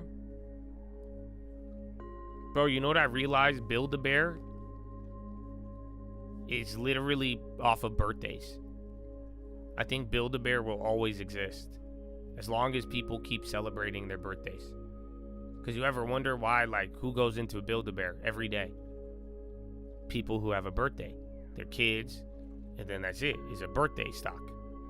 I don't know if you guys know that. Even then, have you ever been to, like, some nice, like, even nice restaurants? Their birthdays. That's why, like, every day there's a birthday. So then you go to either a nice restaurant or a Build-A-Bear. It's birthdays.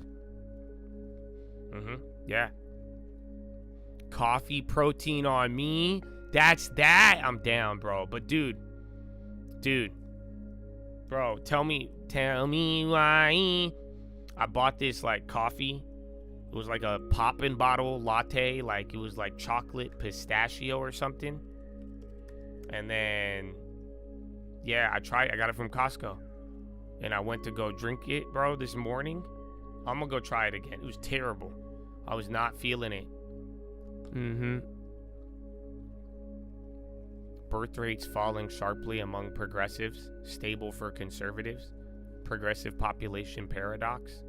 Hey, yo, so I'm hella progressive then, right? That's what I'm talking about. You hear that, liberals, progressives? I'm childless. I'm with y'all, bro.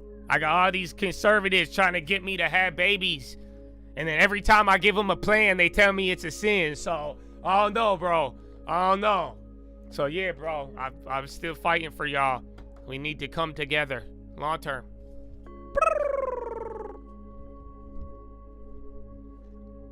You've had that brand? Dude, I've had their like matcha and it was decent. I'm so mad I got like a Costco size coffee thing and I'm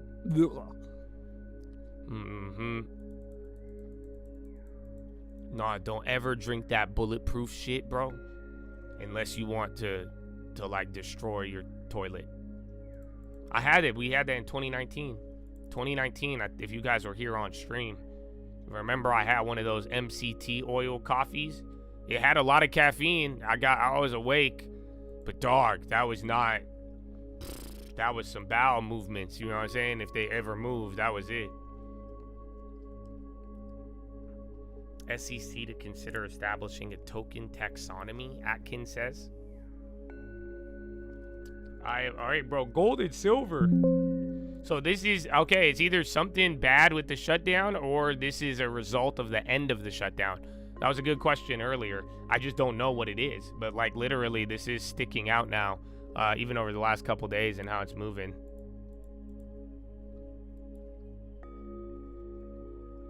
But everyone's saying it's going to end. Nobody is really, it's a possibility it doesn't. But yeah, again, Scott Besson's comment, I mean, kind of jawboning, reassuring some stability in bonds.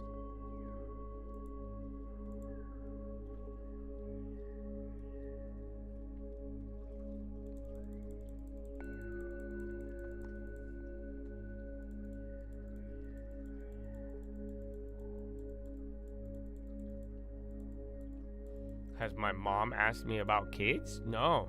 Surprisingly, my conservative Middle Eastern Christian mother does not ask me every day to have kids. You would think she would, right? Yes, man. All of you ask me to have kids. Everybody, bro. That's it, man. I like being a son. I like, you know, I don't know if I'm ready yet. We'll see. I told you guys my plan the other day. Nobody likes it. I'm down. I could like really do it, but yeah, we'll see, man. Until then, I got no strings, so I can't sing. I got no strings on me. I like being an uncle though. That's so fun. That's why I like all my nieces and nephews. I get all the cool stuff without any of the responsibility stuff. I get to uphold my progressive values.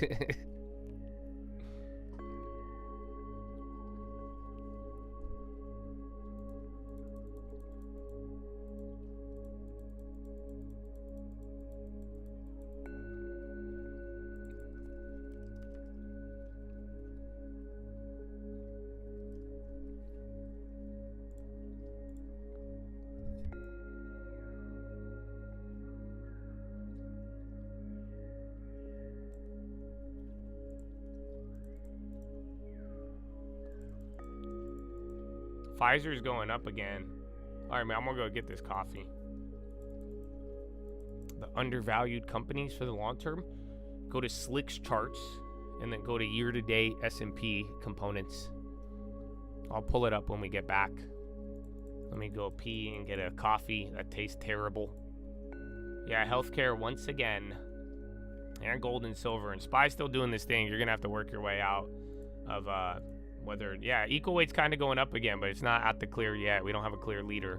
I mean, you have the leader from the morning, but we'll see how that plays. It has been an hour and a half. So good morning. Bill Holdings exploring a sale following pressure from activist investor Starboard Value, which held an 8.5% stake in the name as of early September. And then On Running shares gaining traction after raising guidance for a third time in a row. Following a top and bottom line beat from the retailer, executives there saying and SPY bonds up, SPY down. I just saw this holiday season. We're going to talk to the CEO about it next hour on Money Movers, but the stock is up 20% right now. Still to come this hour after the break, staggering new numbers coming out of Formula One today amid this FT report says that key players looking to sell part of his stake in Mercedes. Later on, the CEO of Ray J's with us, his read on the markets, how AI is changing the business, when we're back in a moment. Trend Tracker is sponsored by CME Group.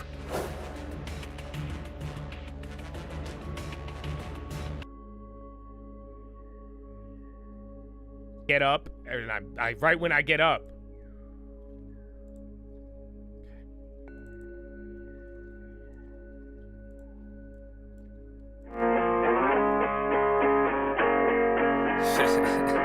Jesus. Praise God. Amen, amen. It's a call, baby. Hey. Yeah.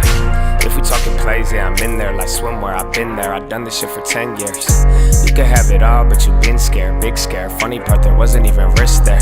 My thoughts been my own, yeah, I've been clear. No fear. Oh dear, who you trying to control here? My God is the weapon, I ain't boasting. Nah, it's done. Daddy said it's finished. Made me in his image, but that always made me timid. Wonder why we different, don't you ever get it twisted. It's the only way we get it, set apart from the start. And the heart isn't ours, it's a hippie with the love, but it's David with the sword. I want peace, so that means you gon' kill me if it's war. Nietzsche, Trotsky, can't beach on the arc. Want it easy or hard, want a genie or a god, then believe me, lil' bro, you a child, you a son of the highest in the bud. Don't deny it, we don't like it when they tell us who we are. I can tell you who I was, I can tell you who he is. I can make another song that's telling y'all about the crib, but for a second, keep it real, it's not the reason they will kill. It's the freedom in believing they want death to bring the will.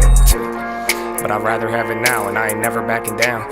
Lion gonna eat me or turn his ass around. Either way, I will remain up in his name and say a prayer. Here, let's say it now, Jesus.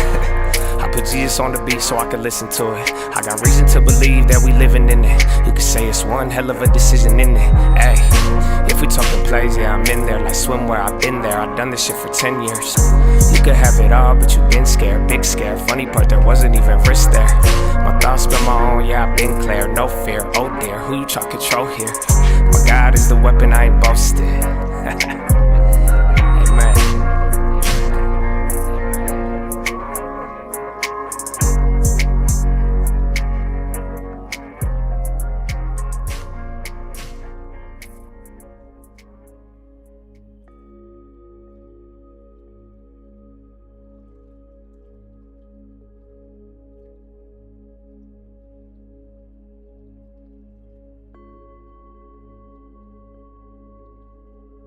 Hi. Beautiful day. Beautiful.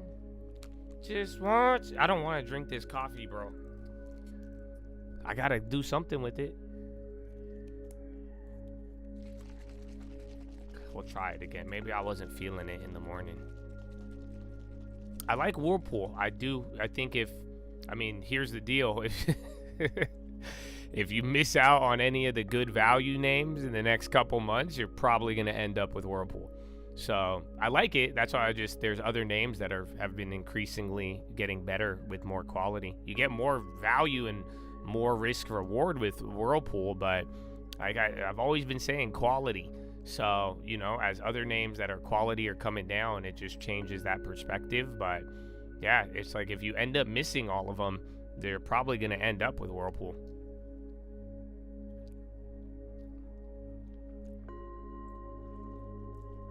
All right, it's not too bad. What does Dubai style mean? I didn't even notice that. But yeah, I don't know. I'm not. All right, I could do it. I can't do it in the morning though. Like right when I woke up, that tasted terrible.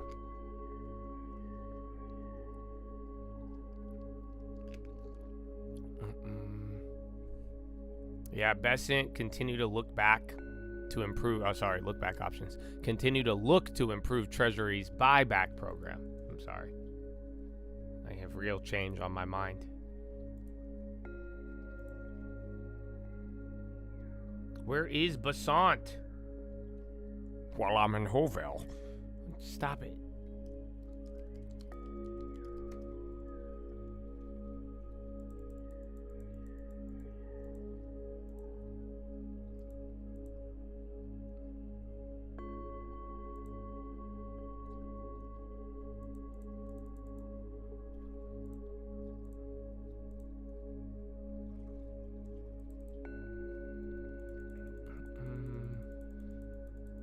It's push-ups in 30 minutes, but feel free, man. All right, VIX is going up on the high now. Sipping on some Fizzerv. And again, GIS, isn't that event? It's like 20 minutes in. You haven't got anything yet. Yeah, low ticker is starting to pick up. I only see volatility indexes, healthcare, gold. Even then, gold started chilling out. But yeah, eco weight's still holding, though. So this is just kind of still draining the other ones. You guys are remember the breakdown when I'm telling you it. So you could kind of see, yeah, it's only 11 red on the Dow still. That didn't change. NASDAQ's, we got more names green on the NASDAQ for crying out loud. And then SPY 325. It hasn't got, nothing got noticeably worse than the first change. Or better.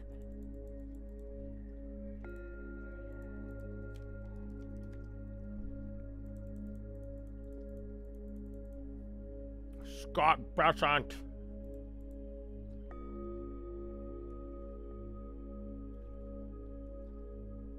Is this live? I don't know. I only have a, what is this? Securities that have continued to this day. Thus was born the regular and predictable issuance framework. I think this There is are live. manifold benefits to this framework. First, regular and predictable issuance promotes transparency Let me and see. investor confidence. Yeah, by no. giving market This is live. participants It shouldn't a be. clear, consistent It's hard. It was hard to auction find. schedule. But this is a weird The source. single price auction format further If supports Israel had a movie, strong participation and fair pricing. Second, by spreading maturities evenly over time, regular and predictable issuance limits rollover risk and avoids large concentrations of debt coming due all at once. Third, it reduces supply uncertainty and the risk of a market premium that could arise if investors' unexpected shifts in issuance.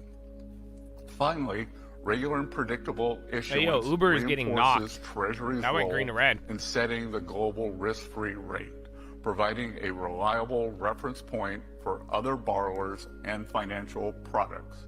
To implement this regular and predictable framework, Treasury sells all And its WDC securities now. at a regular That was cadence already and red. sizing based on a transparent Lyft getting clapped schedule. too.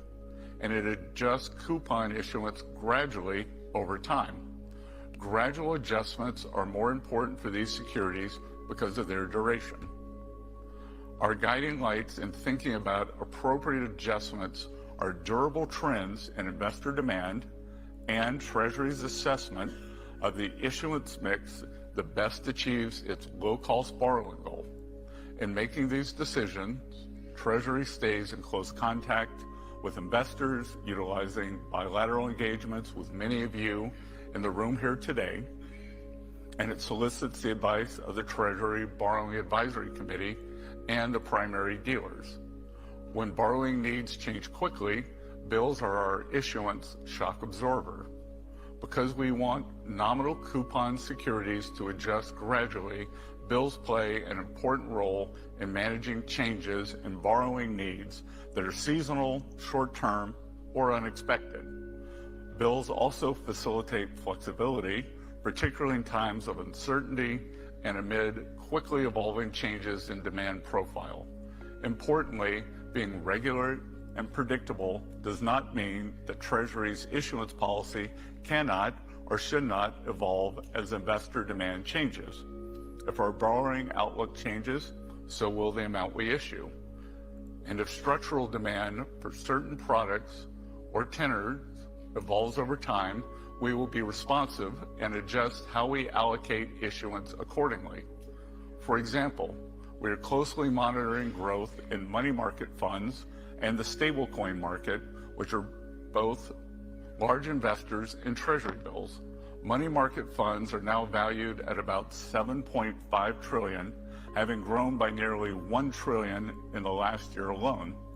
The stablecoin market, meanwhile, is valued at around $300 billion and could grow Uber, tenfold Lyft, by the Waymo, end and of the free decade, San Francisco, thanks to the LA innovation made possible That's why by it's the down. Genius Act. As money market funds and stablecoins grow, so too will the demand for Treasury bills. In addition to growing demand for Treasury bills from money market funds and stablecoin providers, we are witnessing increased demand from banks as they shake off the excessive oversight that has held them back. Since the start of this year, bank portfolios have expanded their Treasury holdings. Additional reforms, including the potential ESLR reform I mentioned earlier, could further accelerate this process. As Treasury watches these trends play out, we will assess whether they are structural or temporary shifts, and we will adjust our long-term issuance plans accordingly. For Treasury auctions to be successful, we need to be attentive to market participants. Again, there's a little random pockets, but I think most of this is still the big tech. We will remain analytical in our decision making. But yeah, now equal weight's going down on this one, so see how much we move and how much it goes with it. Gold on the high again. We'll provide public forward guidance. Yeah, bro, they're bringing Waymo to San Diego. And we will regularly canvass the market for feedback on how our issuance decisions are being received. You guys know that was the only reason let's my look to girl the bought year ahead. Google. At She's up like Treasury, we've already 80% on it. provided forward guidance And she said, that I'm we buying will Google likely 'cause of not need Wayme. to change coupon auction sizes She names the for at Waymo. least the next several quarters. She calls it's a character. Existing financing capacity. She's like, from she current like auction sizes blushes and at robust Wayme. She's demand like, in the oh, bill Wayme. market have given us She said, I miss flexibility Wayme. I'm to like, manage is it? our upcoming Why you fall in love with this little potential demon borrowing car? Recent see when they try to developments kill have us? also given us It was actually additional very time safe, and but still. flexibility before we need to make any such decisions. These developments include the reduction of the national deficit ADP on the high. and the FOMC's announcement that they will start purchasing Treasury bills with proceeds from their MBS holdings. At the most recent TBAC meeting, the committee determined say that the TBAC current meeting? issuance mix is well positioned to balance a low cost of debt with the low volatility of a productivity boom. While keeping proper risk management in mind, our long-term economic outlook is consistent with an expectation of increased productivity stemming from an additive boost of artificial intelligence, increased investment in the United States, and elevated capital expenditure investment. As such, we will continue to monitor trends in investor demand, and we will continue to consider where and if additional issuance could best achieve Treasury's debt management goals. When and if the time comes to make changes, we will be prepared and we will socialize our plans with market participants. Now allow me to offer a few thoughts in closing. Please. We are gathered this morning in New York's financial district, historically the beating heart of global capital. A few blocks south of here is the New York Stock Exchange, while today's venue is Wall Street, or maybe in a few years it will be Y'all Street in Dallas. Yeah, I was going to say My main Texas. audience is and will always be Main Street. I answered the call to serve because I wanted to help President Trump usher in. This is what they a keep new talking. era They of need to parallel tackle the prosperity. affordability. A decade Or of they at least are economic gonna talk about it expansion enough where so Wall you hear Street it. and Main Street grow together. I think you guys have noticed. President Trump's golden age stands to benefit Americans on every rung of the economic ladder. U.S. aims and to start maintaining a lifting strong flight and cuts in a robust week treasury once the market government opens. is critical to that goal. Properly managing our nation's debt is a solemn responsibility that will affect generations of Americans to come. That's why maintaining a healthy treasury market and strengthening it even further is my foremost responsibility as Treasury Secretary.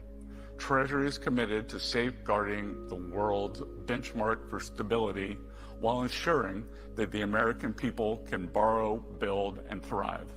By keeping the risk-free rate low and the Treasury market strong, we are making America affordable again, and we are ensuring that our nation's prosperity endures far beyond our own time. Thank you for being our partners in that project. Thank you. Thank you, Scotty. I wonder if they're going to ask him questions.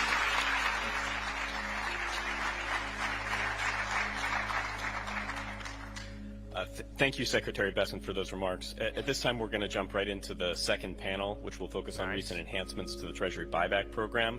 And we will reserve some time at the end of the panel for Q&A with the audience. So for this discussion, I'll be handing things over to Hunter McMaster, who will be moderating the panel. Hunter is the Director of Policy and Planning at Treasury and also performs the delegable duties of the Assistant So they're going to Secretary go through the for Treasury Financial guys, Markets. and then you'll get the Q&A. Prior to joining Treasury, Hunter was head of trading at Key Square and previously held positions at Morgan Stanley and Goldman Sachs, where he focused on foreign exchange and interest rate markets. So please join me in welcoming Hunter and our esteemed panelists. Clap, mother. There you go. Good morning, everyone. Hi. First and foremost, I want to thank the New York Fed for hosting. It's no small feat to organize this event and for you all sticking around after hearing from President Williams and Secretary Bessent. Those were the interesting ones, but we're glad we're here. I'm happy to be here today to discuss one of the primary innovations that the Secretary just touched on in Treasury debt management of the last few decades. That's Treasury buybacks. The goal of this panel is to take a deeper dive into the buyback program, its history, its objectives, how it differs from the Fed's programs, its performance to date, current features, and potential future enhancements. By way of background, the Treasury buyback program was introduced in May of 2024.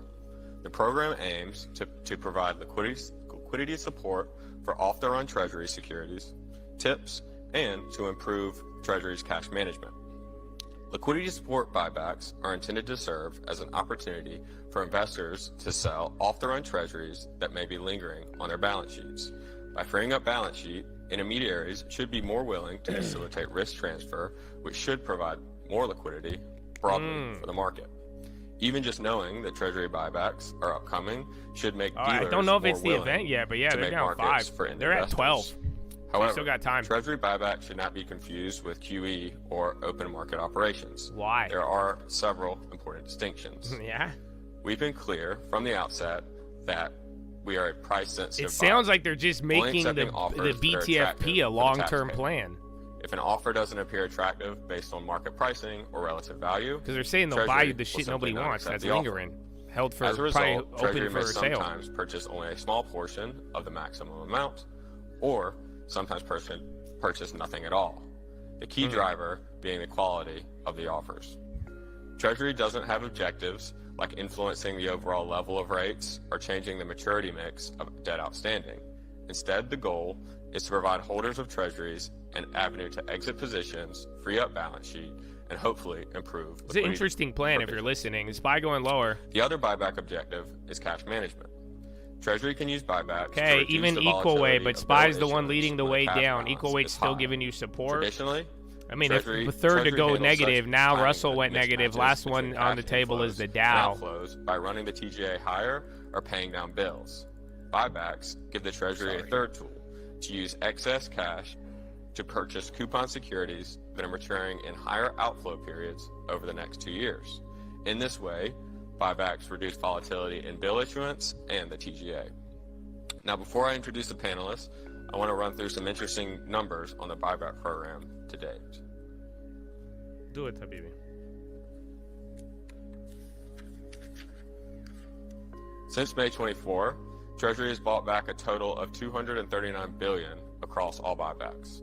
That's $113 billion for cash T-Mobile's management still going and up. Again, you got your little $127 billion pockets for that liquidity held, support but watch, even operations. if gold's coming Treasury down, but has yeah, received you are over $1 kind of trillion draining of out here. offers since buyback began over the course of these 91 A lot of it is operations. still the tech thing. Treasury has So just look received at Meta, $340 billion Apple, of offers Google. in cash You're getting management no love out of and here. Wow, Google's literally $795 billion of dumping. offers in its liquidity And you support just had even operations. Microsoft now too. And on this slide, you can And see that probably we received the Nivda. most offers Actually, in the cash no, management but bucket, AMD gave up some, and along that in was a leader nominal too. coupons bucket. Oh, I and the forgot it. short I keep tips forgetting buckets. about Oracle. Now, to Yeah, discuss low key, this bro. program, Every day it's going I'm down delighted 4. to be joined by 5 market experts. Seated with me are Jay Berry, who is Managing Director and Global Head Dude, of that Rate looks Strategy terrible. at JP Morgan. His team covers U.S., European, UK, and Japanese rates. And Jay's expertise is rooted in U.S. rates, with a particular focus on the Treasury market.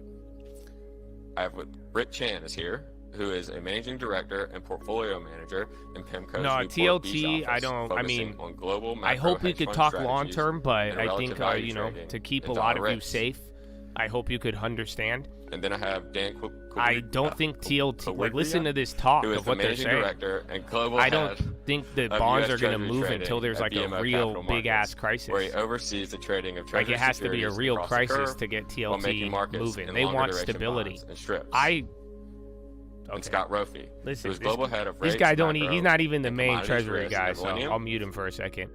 But like, you guys, I say this. I even explained this to a couple of people yesterday, because my views are not I say some crazy things from time to time, but I genuinely believe that Scott Bessent in the Treasury is controlling the bond market. Like, I think you are getting pseudo yield curve control. So I think they want stability. They don't want the bonds to go too high. They don't want them to go too low.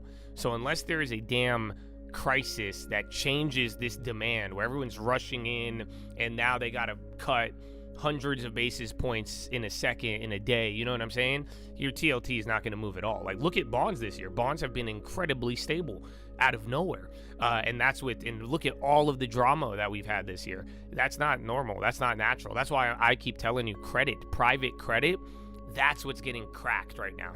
That's where you're watching all sorts of things, and private credit is all over the place. But the Treasury market is solid. So unfortunately, it leads me to believe that the government is controlling it, or at least the Treasury. You got a bright mind like Besant, and I think they have the same objective. They see the objective, and that is their objective. I think they're controlling it. It's, again, pseudo yield curve control. So that just means until you get like a real crisis or breakout, I think it's gonna keep just doing its thing, to be honest with you. So I'd focus more on value and all. There's a lot of other trading and long-term opportunities, but I don't think your TLT going TLT until something really breaks to the point where they're willing, the Treasury's willing to move it. And until that, it's not even the Fed. I think even the Treasury's kind of defending from the Fed in an odd way. So this isn't this idea is not widely accepted on Wall Street, or some people might think you're bananas, but then again, I mean, I know a lot about Japan, and I love the bond market, and I don't think this is outside of the realm of possibility. Again, just looking at this, like, look at this, man. After everything that's gone on, and then, think about how we got here, it kind of looks like Alibaba. But you might do another year of whatever. I think they want stability, because every time it goes lower, something happens. They defend it. But if it goes higher, that's also instability. It could go higher slowly, but you're not going to get your TLT stick that you're looking for, at least until something changes with everything I just said, and that would probably be a crisis. Thank you. That's You're good to welcome. hear. And more recently, we've announced a larger size of liquidity support operations, larger size of cash management buybacks. We changed the tip bucket a bit, changed the frequency of the long end buybacks. And then, as the Secretary mentioned, we're going to allow a limited number of non-primary dealer counterparties with direct access. Any reaction to these announcements from the group? I'm happy to step in and start. I think of both programs, Hunter, the program changes make sense. If I think first about the cash management program, and Secretary Besant just said this in his speech, that bills are the shock absorber for financing for Treasury to meet seasonal listen to what you're hearing them say. Over time. And then think about what I just told you. This whole thing is about an increasing all these programs and stability and making sure the funding market is surplus stable. Months that were run in April and June Meta's still dumping versus the deficits over the rest of the month. So to the extent that this can smooth out that supply of bills at a time when the money market fund industry is at $7.5 trillion that the Treasury Secretary talked about, I think is very important. And knowing that this is probably going to increase over time, given the variation in seasonal financing needs, is very important to increase those sizes. With respect to the liquidity support program, I think it was evident that since the program was first introduced in the spring of last year, that conditions had changed because dealer positions had risen about 35%. And that was in excess of the growth of the Treasury market between, call it, mid-24 and mid-25. So that rise in dealer inventory, while it has been amid sort of strong market liquidity, it made sense that some program changes were made. And the stylized buyback score that was introduced at the July refunding, I think, gives us a transparent way to look into this. So to know that offer to max ratios had been increasing at the long end of the curve, the same place where inventory had been increasing, there's some information value in that. But all the while that we could see that dispersion, as Dan talked about, has been on an improving trend, and that there's no sort of increased noticeable trend for liquidity preference through greater demand for on the runs versus off the runs, that when you put the pieces of the puzzle together, the growth in inventory at the long end, seeing offer to max ratios rising there, necessitated a change, and you've adapted to it. So I think they're sensible and they're transparent. Yeah, I think that's the long end is where the friction binds. And therefore, like, the markets, especially for the liquidity support part, that's where, like, the changes we made in July made a world of difference. And again, as Treasury's outright issuance in nominal terms goes up over time, the Treasury would likely need to adapt again in the long end, because that is where the friction's binding. Yeah, and I would say that if you take a look at the long end, there's been a lot of concentrated issuance that is sitting with the dealer community. And by expanding the program to kind of, more participants, specifically us, here on the buy side, it allows for greater CUSIPs to be involved. And I think that is very helpful because it increases liquidity where, if you only have, in extreme cases, one dealer, MO still going? you're only susceptible to basically offering what your balance sheet is. If you open up to a larger marketplace and more bonds are ending up much more on the buy side, even though dealer balance sheets are increasing significantly, the buy side, foreign investors are increasing even at a larger rate. So having that access to more QSIPs, specifically in the back end, which might not be as notional intensive, I think is, extremely helpful. Great. Anything else? Well, we'll get to the long end. I know that's what everyone wants to talk about, but let's stay on the front end for a second. So Anshul, Dan, again, going to the dealers, can you walk through kind of how the cash management buybacks have helped the bill market specifically? Yeah, sure.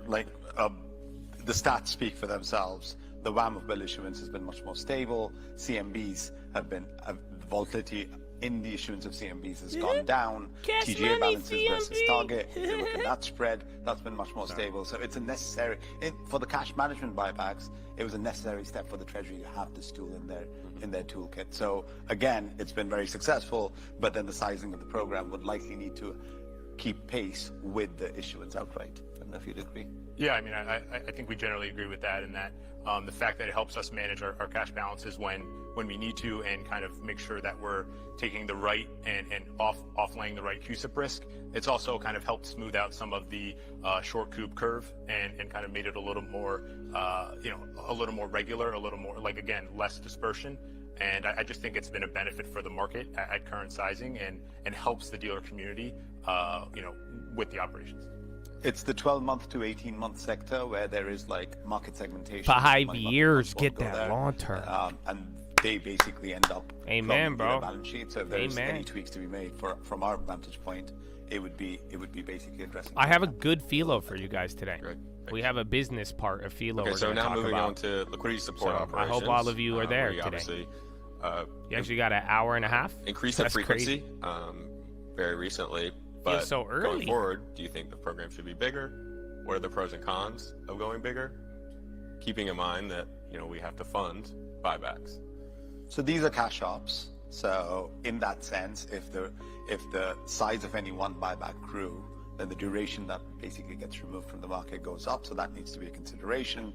But I think if you look at bid to cover ratios, the market is saying that it needs more support in a backstop, again, not another market maker in the form of the Treasury. And Rick brought up non-primary dealers. I think that makes a lot of sense as well. It's a delicate balance between the Treasury basically being a liquidity provider or a liquidity provider of last resort. I think so far the Treasury, by being very methodical and considered in how it's approached this, has struck a very good balance. So I think that would be important. But the intent, or from our vantage point, our recommendation would be for long-end buybacks to go up, given that that's where frictions are binding.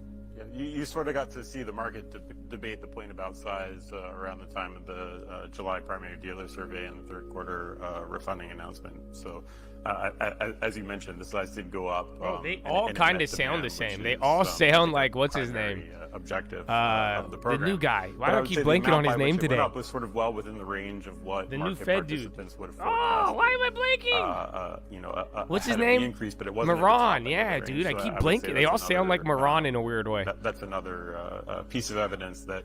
Dude, I messed up his name twice today. Without really surprising Moran. The market, or being out of line with demand.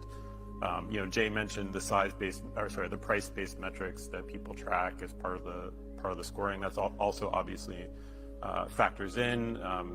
As the secretary said, the taxpayer should get some savings out of the program. I would say that buybacks have sort of taken place over a time in markets where measures of relative value of off-the-run securities are sort of middling.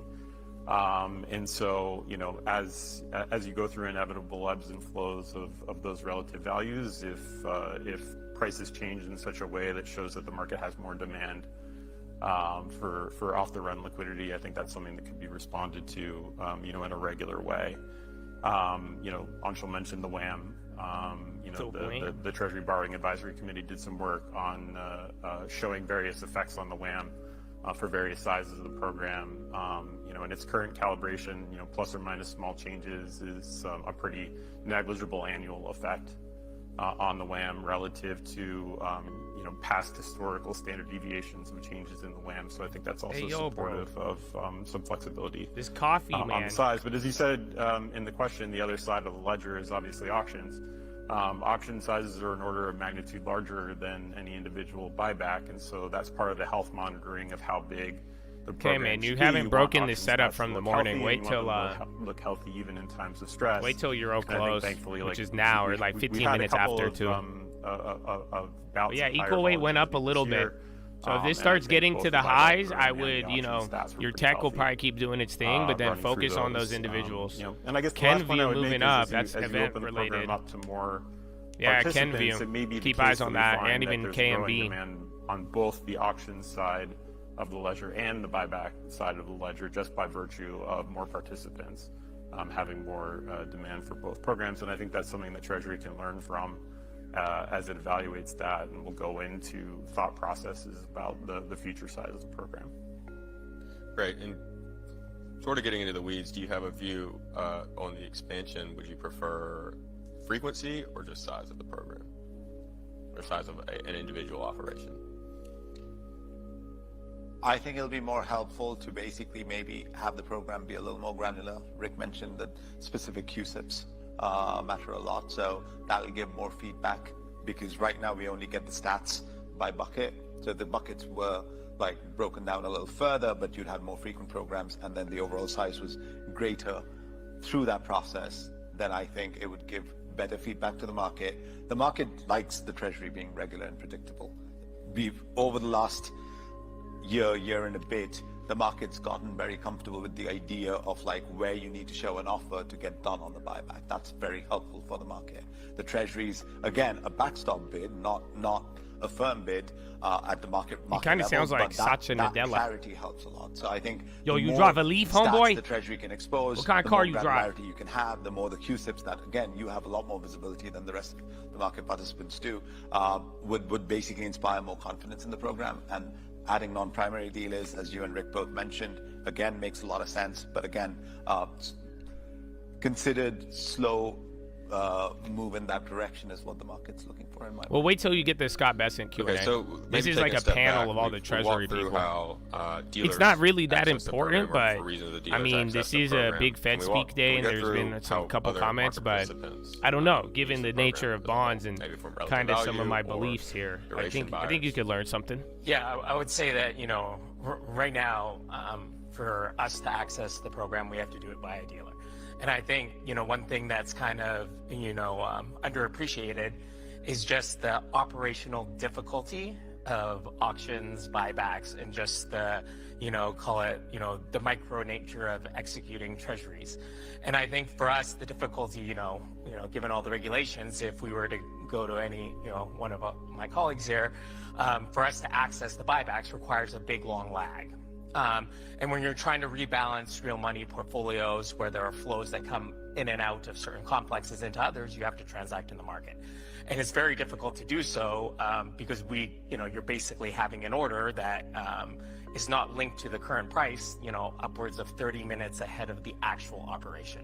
So, there's kind of a winner's curse where if the market moves in one direction, you're kind of guessing. And I think, the operational inefficiency, just like, with Treasury auctions, having that direct access both alleviates that operational burden for the both of us, both the sell side and the buy side. And if you take a look at the auction stats, direct participation. Now it's still early again. Euro close coming in right now. Becomes less of an issue. A couple minutes. Less intermediation.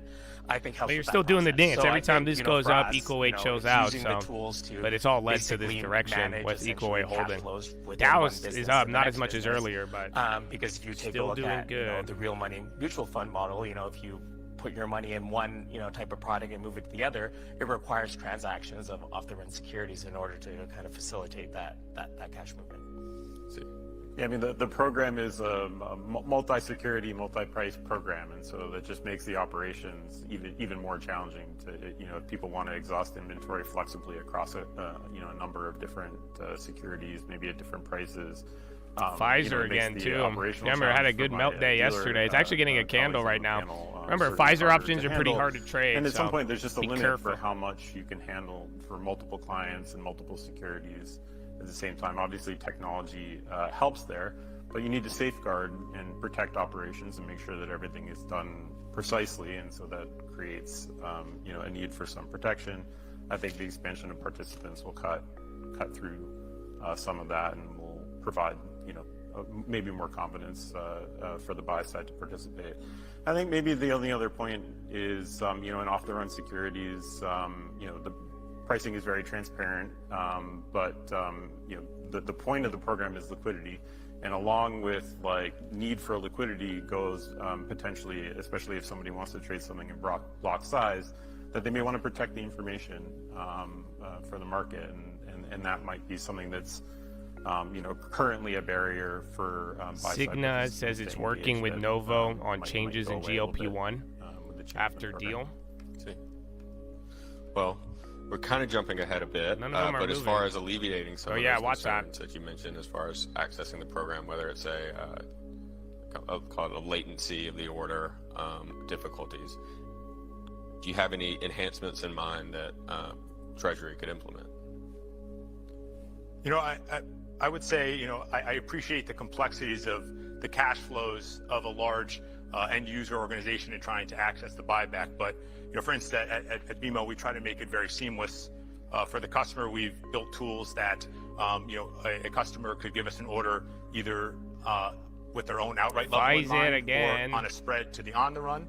And then we would be tasked with striking the on the run. I mean, Google had Waymo news. It brought down the other ones. I'm surprised. Similar to they're any moving a market little trade, bit. there is, of course, I mean, market watch risk NVIDIA and in AMD. Again, AMD's coming back. That lifted the NASDAQ, and then if that keeps going with there's going to be some outright risk, that'll help.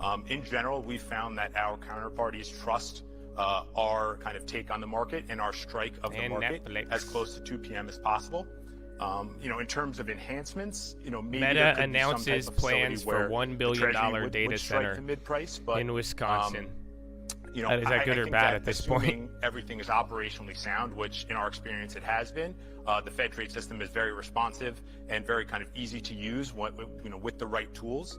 I think that our customers and the dealers in general like having control over kind of how and where they strike the market to a degree. So, there might be some that prefer to have the Treasury take care of the strike, but I think that in general, participation in the operations is somewhat dependent on the ability to control those factors to the best of their degree. I guess outside of maybe some type of volatility kill switch post 2 p.m., but then it starts to get a little messy. That's a decent move, man, at Euro close.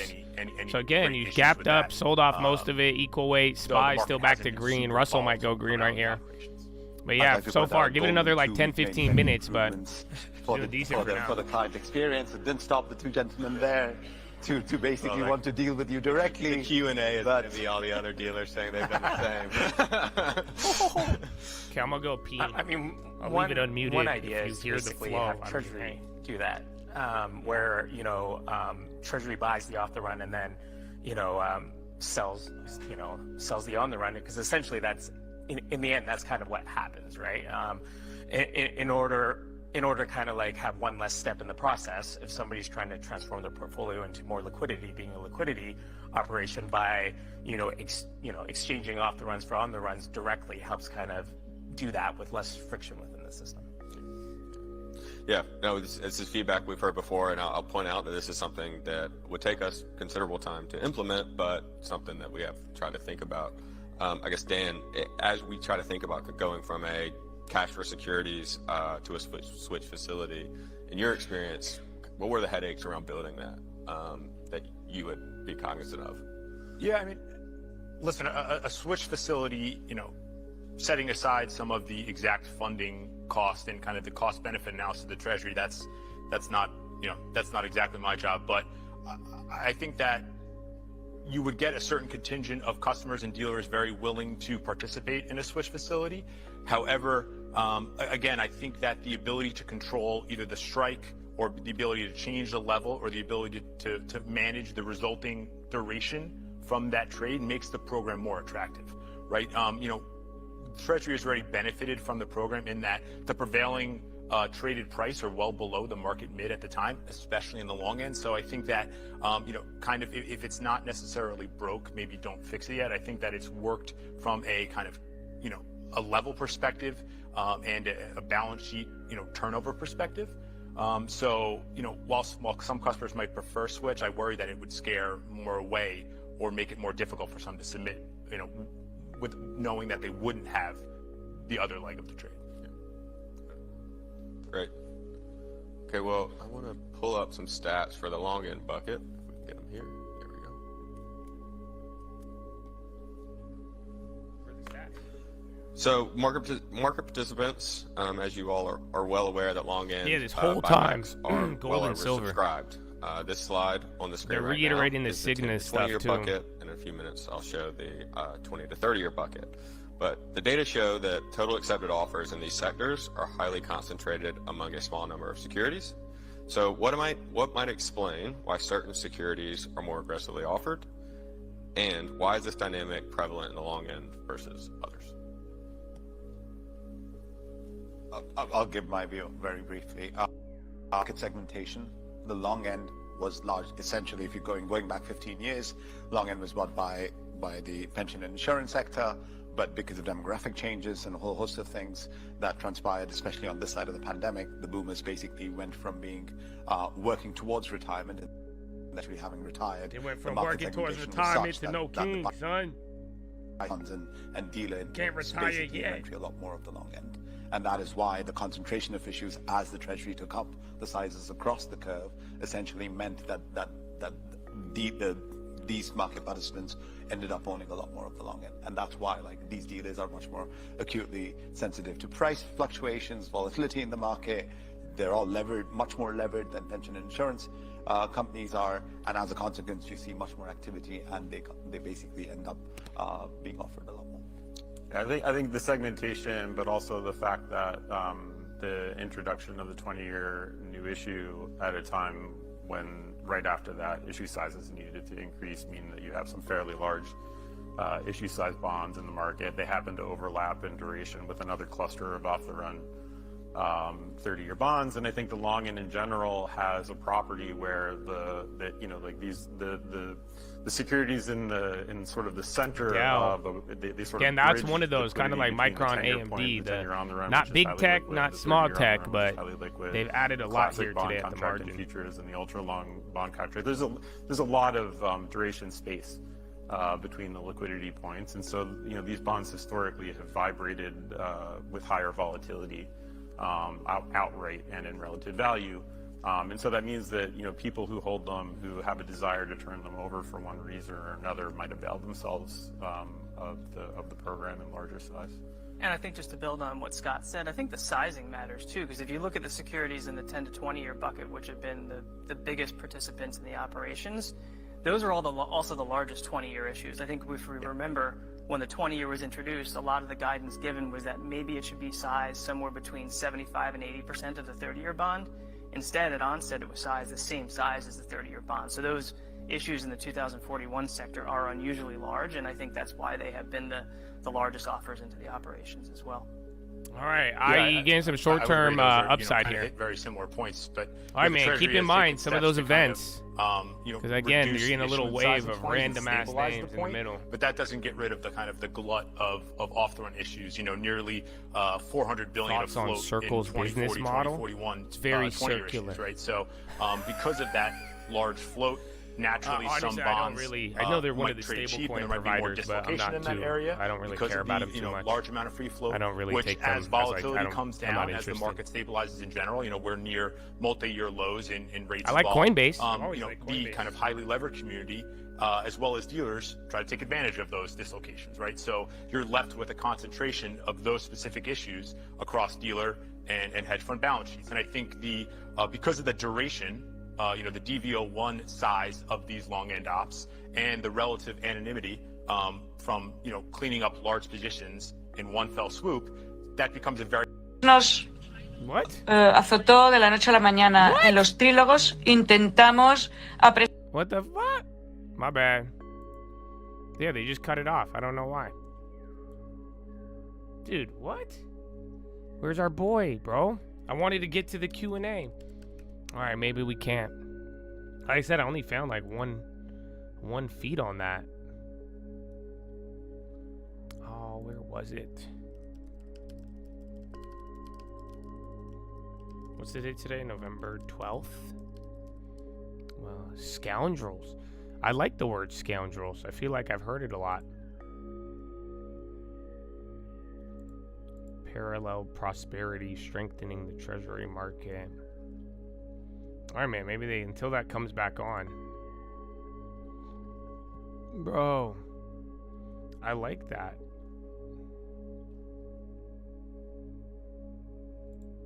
Alright, well, I guess we'll go back because they stopped hitting the wire.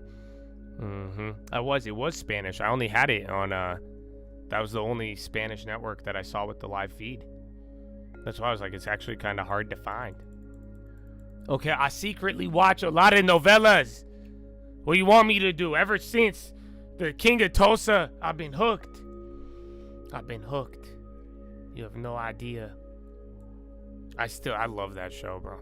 I don't know why. It's so great. I need to watch the other episodes. All right, man. Well, we'll get back to that whenever I get some more headlines. Or if I get an American feed up. But good morning. 11:40, baby. 11:40. So we're 10 minutes off of Euro close. I said give it a little bit. We'll find out if this is just like kind of momentum or not. But it's been the same setup from the morning. You haven't heard really much, even from events. There hasn't been too many headlines, if any at all. You got a couple here from airlines to like healthcare. Healthcare is leading. You don't know about the shutdown. It's going to be tonight. But so far, everyone's kind of thinking it's happening. So we'll find out, my friends. We will find out. CogT, again, another set of biotechs. XBI chilled out, though. That actually went negative, and then healthcare. That's the one doing good. PEG. Yeah, man. Oh, I didn't get, homeboy, what's it called? The slick chart. So, I don't know, man. I was talking about this a lot. I think it's very important. Where is it?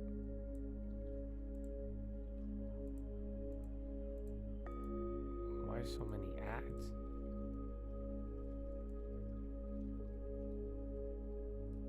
So if you go to slick charts, it slows down my computer every time I put this one up. And then go S&P year-to-date returns, and then go look at component returns. And then, yeah, man, I would just scroll to the bottom. And then this is what I'm talking about, like the amount of names that are, I mean, how many are down 30%? So you have like 24 names on the S&P that are down 30% or more this year.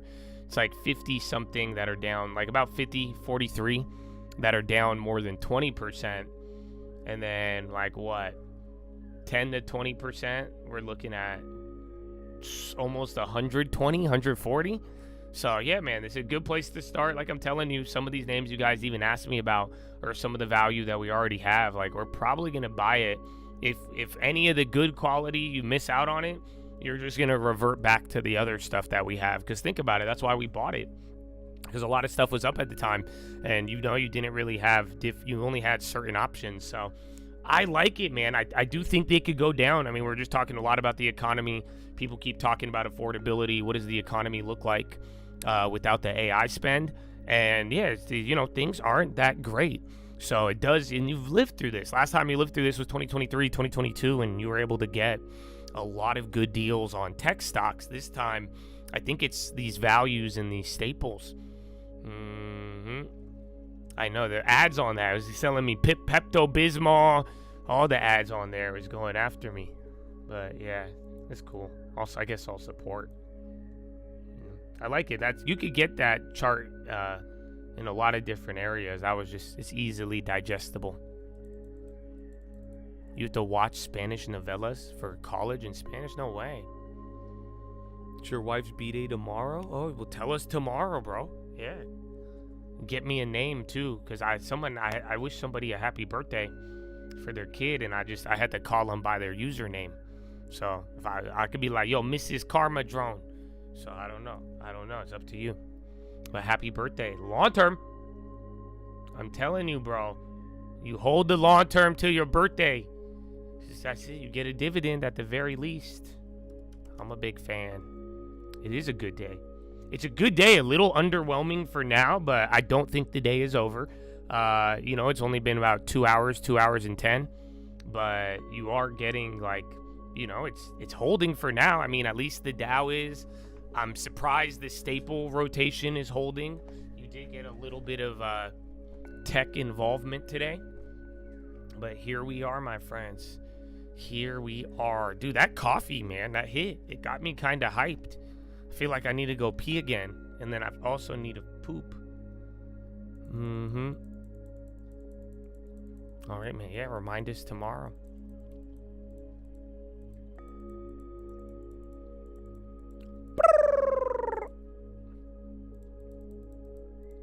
Netflix too.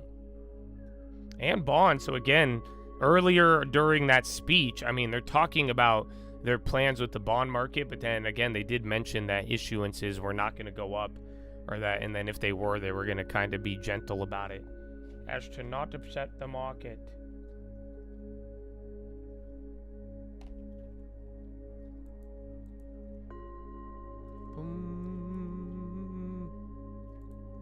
All right, yeah, sadly, I need to go to the bathroom again. The influence of Mexico, NVIDIA to invest $1 billion in state to build green AI data center. We've got new details on that story when we come back. Okay, when they come back. Tailwinds here. Meta data What's centers. your feel that ultimately is going to monetize the biggest install base in the world. Follow me on Instagram. I at think the that Trading could add Fraternity. $75 to Real $100 Coke News on Apple Twitter. stock. And that's why I think Apple Yes, I still call it Twitter. I think could ultimately be one of the biggest surprises in 2026 as this all plays out. And also, look, iPhone 17 ahead from everything we see from our checks in terms of almost a surprise upgrade cycle. And the New York City cab drivers been bearish on Apple the last 6 months. So just to be clear, Dan, you think that Apple will strike a deal with Google and its AI engine? It's a matter of when, not if. Okay. I think that is going to be the future. That's going to be their partner. And when it comes to the AI party, right now, Apple, they're behind the velvet ropes being like, okay, they're looking through the party, through the window. Could you let us in? Now they will be in that AI party. And it speaks to the multiple, right? That's not reflected right now in the stock. Well, Apple certainly has the cash to flash everyone. Yep. What about Cisco? We were talking earlier with Ryan Vlastelica of Bloomberg News about how the stock has made this round trip and is almost approaching its dot-com peak. And part of it depends on whether it can get in on this whole AI thing. And, you know, that's a big question mark. But is this something where it's an AI arms race? Can legacy tech companies make up some lost ground and get a little bit of benefit from here? Yeah, look, ask Arvind at IBM. Look in Nadella and Microsoft. I mean, and it continues, right? Because I think Cisco's one, like they've made acquisitions, they have a massive install base, and they potentially commoditize the AI revolution. But that will continue to be the next phase for them. They have to prove it out from an execution perspective. And I'd be shocked if they don't do more acquisitions over the next 12 to 18 months. And Dan, before we let you go here, just your call on Tesla here. It's off a little bit today, off about 6% year to date, but obviously so many crosswinds for investors to navigate. They're going into the best and biggest chapter of growth ever. Autonomous and robotics is the future. Musk now wartime CEO, the $1 trillion pay package. He's going to be the leader of this, you know, what I view as really the best physical AI play in the world besides NVIDIA. And I think this is one we're going to be talking about $2 trillion, $3 trillion over the coming years. And this goes into what I view as really the AI chapter for Tesla. That's why it's, to me, 600 base case, 800 bull case. So you see Elon Musk earning that $1 trillion over 10 years. Look, I think it's one where it's like if he brings 4 or 5 trillion of value, then what, he gets 700 billion. I mean, the point is you're paying him because it's no different than Nadella's importance in my. Thank you, Dan. All right, yeah, you're coming down there. So what? It's been literally 18 minutes from the close of Europe, but that already faded. This time they're doing a lot better on the equal weight, but it still has not been able to advance since the morning. I think it's still, again, bigger big tech, a couple risk off. I mean, oil's still going down, and Bitcoin. If it's up, it's holding up great. Some gave up a little bit more, like AMD, and there's one more. But I mean, again, Microsoft is drilling 1.7, Google down 2.5. Apple is not up today, but it is trying to climb. And then Meta just keeps dropping too. Meta's going to have to do that dance at 600. But you're coming down a quarter. Dow is the only one in the green. Let me get you a checkup. Dow is 22 green, 8 in the red. So 3 more actually went green from the last time. NASDAQ 50-50 still. It's just all the dynamic of like the weighting. And then 325 in the green. So nothing's like changing. They're either just getting worse or better. And now the worse ones are getting worse rather than the ones that are up. They're not having the same impact. Again, we just saw NVIDIA kind of stay pinned there. And then that one went up and then right back down. So NVIDIA going down will bring it there too. And you got several hours remaining.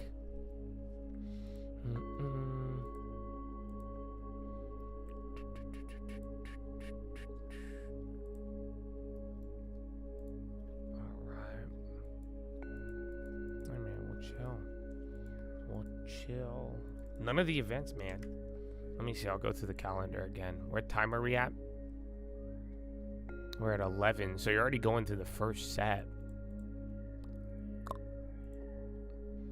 Core weave below 90.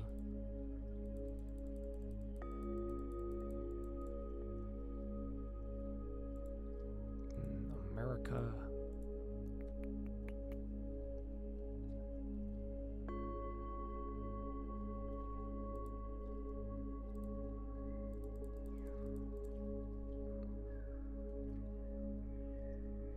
Where'd it go? Before market. The stream buffers? No. Alright. So 11, you'll get Mozzie at 11:15. APG, a couple of healthcare. That's why, again, and all the healthcares are still holding up. Non-healthcare copay at 11:40. You're past that right now. So yeah, this one is at literally their events there right now. Most of them haven't produced any headlines. Fresh Pet, 11:45. I thought this ticker has this MSEX. It's actually in the name. Yeah, and then MPM at the top of the hour. But that one already got drilled. But none of these created anything so far. So the first half, nothing.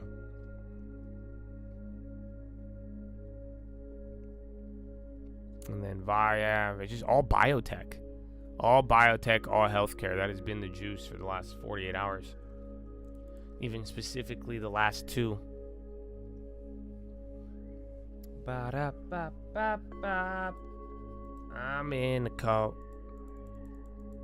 No, I think one of them's going to hit. So I only took like 2 or 3 of them, I think, this morning. And then one of them was even related to some of the Besant comments. But I told you the one that I like, and then there was one more.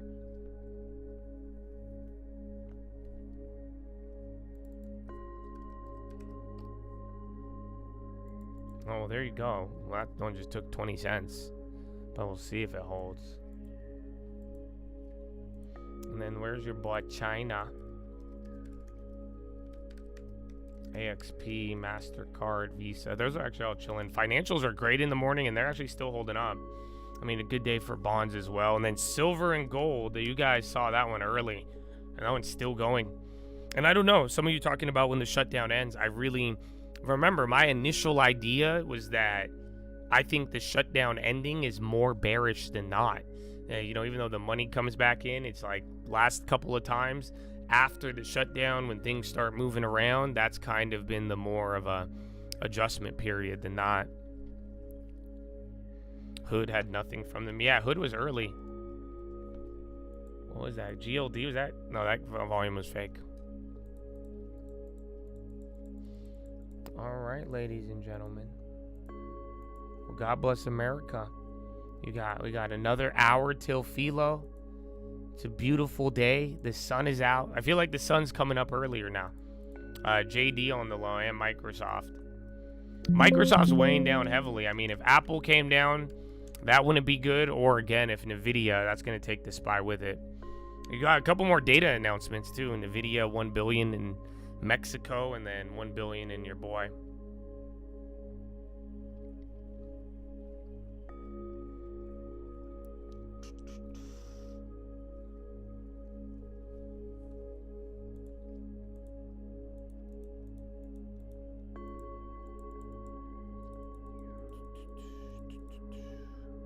What about bull for earnings? Oh, no, thank you.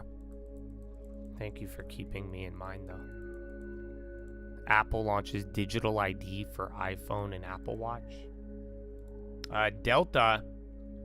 So again, airlines have been doing good all day. The one that was really good was Southwest, but they're getting volume here at the high. I think CMG is all buybacks, dude. That's what every time it breaks the level. But yeah, they did do good. And again, just certain types of value, or if it's already been killed. All right, Fiserv. That one's starting to move now, but it's really small. EU readies fresh investigation into Google over news publisher rankings.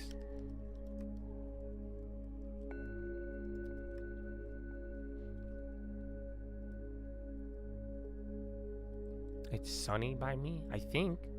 I like it. It's not really sunny, but I'm just a pretty optimistic person about it. The sky looked amazing this morning. But no, it's actually kind of cloudy. But like, it's brighter. Like, dude, you know, daylight savings. Like, that's where, like, I don't know, the first like week of daylight savings, it just felt like the sun was the same. Like, it just felt later in the day, but like, it's starting to get like brighter early. I've just only felt the darker early, but now it's starting to get brighter. I like it. I forgot the term. There's a word for it. I've been blanking on a lot this morning.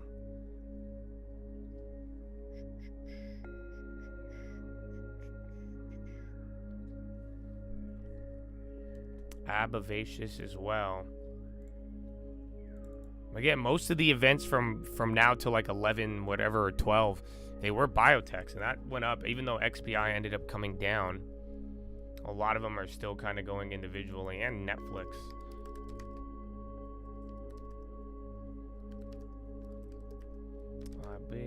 Intel. SLV and gold again. Dude, I don't even know. I haven't looked at the price of physical yet.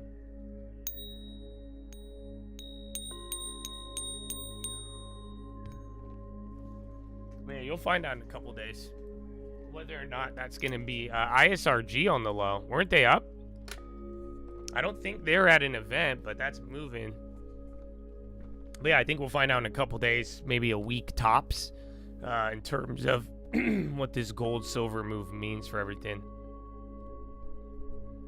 Dude, I want to see the whole Northern Lights thing. That was trippy though. I think some of you got blessed, man. If you got to walk outside and see that, that's awesome.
I didn't see. I only saw them on the internet, and I thought people were like trolling. They said the Northern Lights were visible from Texas to New Mexico, and I was like, bullshit.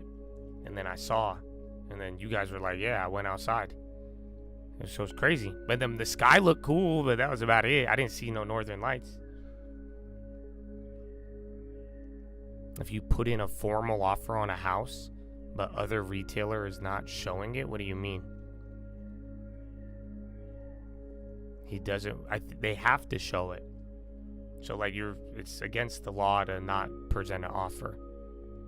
So they either have to decline it or they'll accept another offer. But you know, you could actually tell them, say, hey, can you confirm receipt of my offer?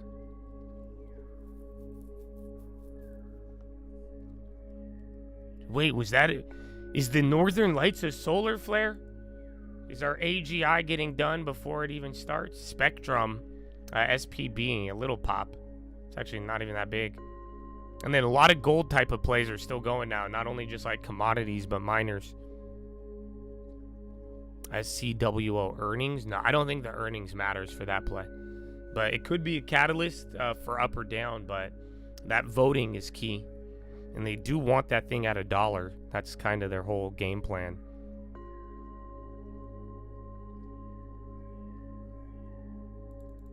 Yeah, we had the Google news. It didn't really move it much. I mean, wasn't there another headline? There was a Meta headline. There's like 2 more headlines that didn't really move much. And then Google and Waymo didn't move. Dude, that's crazy. So the Northern Lights are a solar flare? Oh, man. I didn't know that. That's cool. I mean, everybody stopped talking about the 3-eye atlas. I heard some other stuff on there, but then, like, but yeah, right when it wasn't like that crazy, I stopped paying attention. What was that? There was just a headline that was on there.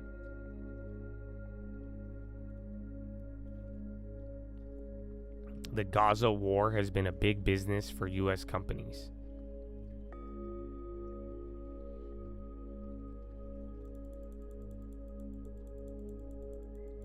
It happens in waves, so you have to time. Dude, it's phenomenal. I don't know if it was visible in Cali, though. Did any of you see it in Cali? Because then I'll go and look, but...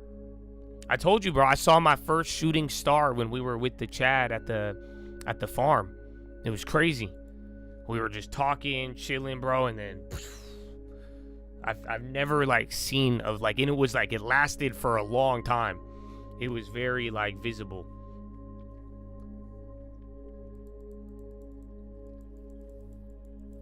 Northern Lights are not the same as solar flares.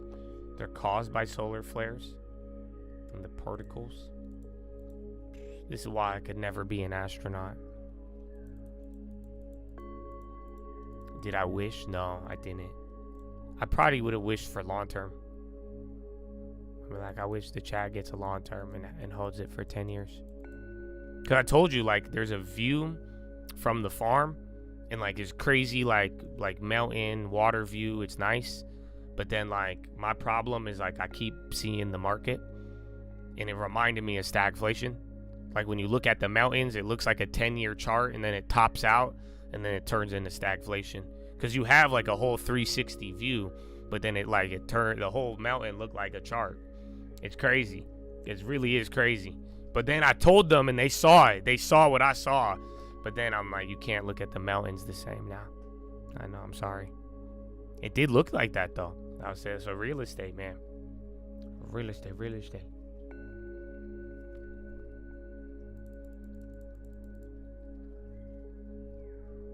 No, it's still the same headlines. Where's oil? There's oil data. Again, that's what I'm saying here with oil. Is like, it's kind of phenomenal. Today is bad for oil, and it's actually, again, below 59. This is either very bullish or very bearish, but I am still kind of shocked by the stability. 43 days of a government shutdown, and you're telling me oil hasn't really moved? Because I've seen people cut spending and other things just grind to a halt, but oil, man. But then you also have had OPEC and war stuff, too. Delta. Oh, yeah, there's an Airbnb headline. That was the other one. It was like Airbnb and Cart. Nothing moved off of that. Cart came up a little bit. Yeah, Delta says airline travel soon returning quickly on shutdown end. Mount Stagflation. That's a great name.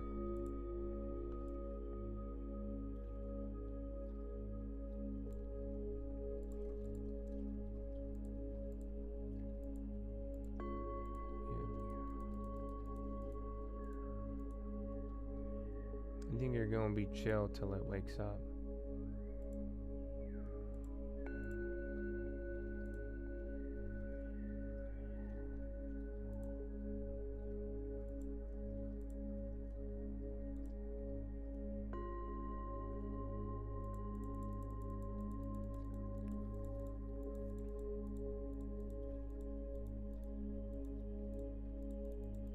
You you think like that driving trucks? Well, because you get to see all of America. I think that's the silver lining, because trucking's hard and you got to do a lot of hours, but you do get to see the cool parts of America and the boring parts. I'm sure you see a lot of mountains. And then you go to the places where it's flat. That's a trip. You know that? Because even Arizona is kind of flat. I remember for college and other places. Vegas has mountains. But dude, there's places in Texas. It's a trip, dog. You Texans, you guys? I don't know how, it's just flat. It's amazing. And then y'all still got terrible traffic. I don't get it. I want to drive through a cornfield one day. Literally through a cornfield. Alright, man. Gold and silver. I'm about to go check some silver prices. I didn't see gold at Costco yesterday. You guys told me to look, but I didn't see any. So they didn't have gold. I think they ran out or it wasn't offered. Alright, man. It's still the same level from 30 minutes ago. We're still kind of playing this game. But again, with the Dow up and a lot of other names, again, another 300 names advancing while doing this last couple days of route. It's all still pretty solid. So again, you're a lot lower on the SPY. You're seeing where equal weight is at. So see where that goes. Open coming up. Again, momentum here and there has been trying to pick up, but they haven't really had too crazy a follow through. MP, well, the event, it started a little bit ago, but so far, first set of events, you've had biotech ones, you've had the ones that gapped up, but it's all been duds, dude. Like I was telling you, that was still a possibility. So we talked about that this morning, but it did definitely play out like that. And then you got one on the shrooms too. Remember, you had the RFK stuff yesterday, and then BTU and Steel Dynamics. BTU is kind of going. That's coal, and CLF actually. A lot of material plays. So you got MP waking up. Now you got Nucor. Yeah, check all those. So something with materials and industrials kind of popping right now, slowly. But look at the market; it's kind of random. And then Celsius, pretty sure they have an event. That one's actually moving. That actually looks like it has a front run. Come to Kansas. I would like to, bro. Guys, I don't know. I'm working on it. Don't they got military bases out there? I said, bro, if any of you are in the military and you got homies and you could, I will come and I'll kick some game. We'll trade live there, man. Screw it. But I want to go. I would like to see Kansas. I still haven't seen Mount Rushmore. Bostic speaks at 12:15. Dog, he's going to announce his retirement and then he's going to start trading so much. You guys know that? Or he's going to get a job at PIMCO. Is the municipal trading head. Head of Muni Bonds, former Fed Bostic.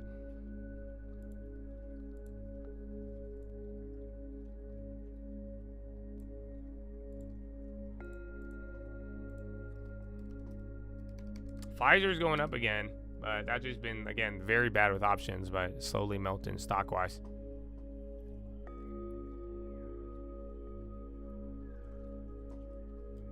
Silver Eagle. Pfft, no way. Huh? Is this fake? I see one for $29.99. 2025 one. What am I missing? It says 1 ounce fine silver American Eagle coin BU. Why is it so cheap?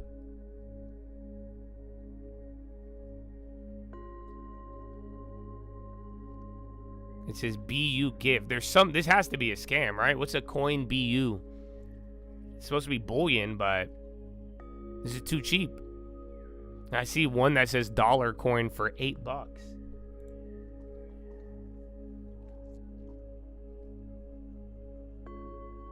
1 ounce brilliant uncirculated. Oh, what's that? Wait. What's brilliant yeah, I see one for 30. Oh, that's the scam. Dog, what is brilliant uncirculated? I'm not familiar with that. Visa and Cigna again. Remember, a lot of the bigger events today, they're financial related. And then J&J starting to pop. Abivai, INSEE, Okay, a couple more biotechs, and then, like I said, industrial. Netflix has been melting all day. It's for people who want to grade the coin.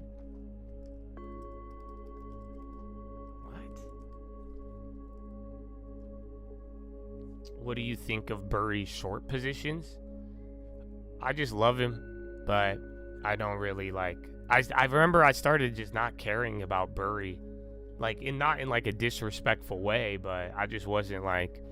I got over his crap a long time ago.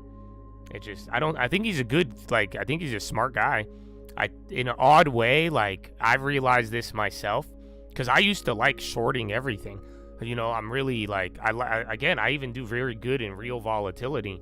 I love it, but in a weird way, the guys who are really good at shorting, they don't know it yet, but they're actually really good at buying value stocks. And that's what they should be doing in a weird way, because you're going to get your big shorts every now and then. But like I've noticed, like if you know when a company is overvalued and like terrible in this economy, it's like you also could tell when a stock is undervalued. And ironically enough, the best shorters are probably the best value buyers, but then they like to short a lot. So, but like I think Burry is very good at value. That's the part I think everybody misses. You know what I'm saying? Like I really think Burry, like he's had some pretty good snipes on value. Like, I don't know why no one talks about that, because, like, think about it. Like, dude, he's had some very good snipes on value. Did he buy Lulu? I don't know how he feels on that one. I think he might have, but, like, he bought Pfizer. He was buying China before everything else. Like, he's really good at value. So, I'm not, like, too, I think every now and then he's, like, into the... He stopped fighting and tried to, like, stop shorting, but... He's going to keep doing it. Yeah, he bought the 09 dip too. Yeah. That's what I'm saying. Like value. Just value. So that's the irony of all of it, which I think there's some good truth in there. But yeah, I'm not too really like concerned with whatever he shorts or not.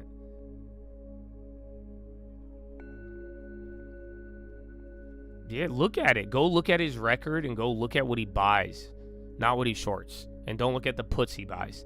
And if you ignore that, you'll be like, damn, this guy's a value investor. And he's really good at it. So even some of you guys like that, and you know why? Do you guys want another truth bomb? I don't know if you could handle another truth nuke today. I've said this before, but like, if you're not stable enough in your long term, and like you take in a bunch of propaganda, what I'm about to say might mess you up. Or if you're like young, going through your first like, oh my gosh, the economy moment, I don't want to like mess it up for you, but so viewer discretion is advised. But let's like, come on. I realized this in the last time we had one of these little pseudo recessions. Like you guys don't recall? Like you guys know like everything's fake, right? I don't know. I don't want to burst anybody's bubble, but like that's kind of the problem, because I think Michael Burry has very good eyes, and I think he knows what he's looking at, but like, dude, that's why it's even that TLT question in the bonds, like, dude, you're fighting like a weird ass system. Like you're just fighting like everything is propped up. It doesn't matter what the hell is really going on. Like, the money, the QE, the printing, you name it, bro. There's so many things. And it's just like this weird little circle jerk of like, not all the times the reality is going to go there. That's why until there's like a real crisis that can't be ignored, and it's like crazy, it's only going to last for a little too. I'm not really like, I don't think you're going to get those short opportunities, or like I wouldn't get bogged down by it, and I would just simply buy the value, because that's where it's at, dude. I'm telling, and that's why I think with Burry, I think even Burry, he knows this. I think Michael Burry understands this. That's why he waited the last couple years, and I know he's tempted to fight it, but like, dude, it's just a lot of BS. It's all BS, liquidity, BS. Just like they'll find, even if it did go wrong, they'll create a bunch of funny money and do all sorts of stuff. And I'm not against that. Like, you know what I'm saying? Like, this is exactly why I own a long term, and I think you should too. But ironically, instead of like looking for shorts, You should just look for the damn value, and you'll know when the shorts are there. I'm not saying never short, and I'm not saying that the shorts won't appear, but you need like calamity. You need real panic, real craziness, and even then, when that happens, they're gonna pull some crap out of nowhere to say, well, yeah, well, here's the liquidity now. So yeah, that's why, as a value investor, he's one of the best. But I think he may even be correct on everything to the downside. But I mean, you're fighting something way bigger, and he's done it before. That's why, like, you need a real moment or a straw to break the camel's back, more or less. So yeah, keep investing. I hope that doesn't make any of you go crazy. It has before. It has before.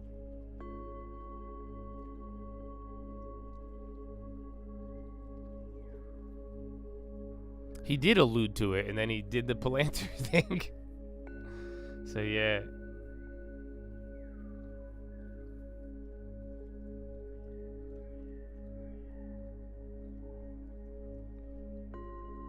Ba-da-ba-ba-ba. I'm in long term. Hey, happy yonder days.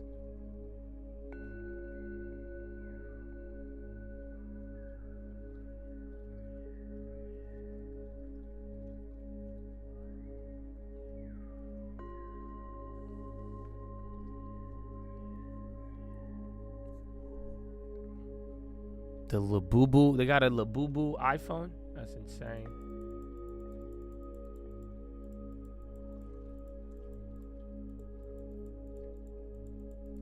Hormel looking real good value.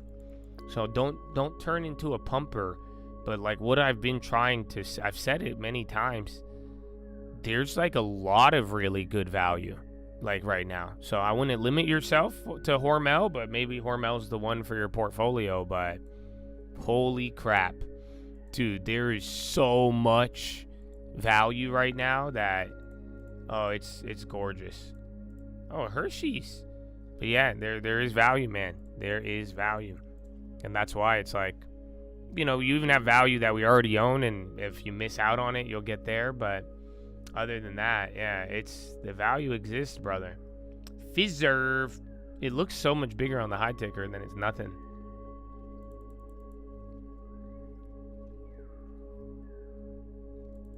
Michael Burry is part of the fear system. He might be.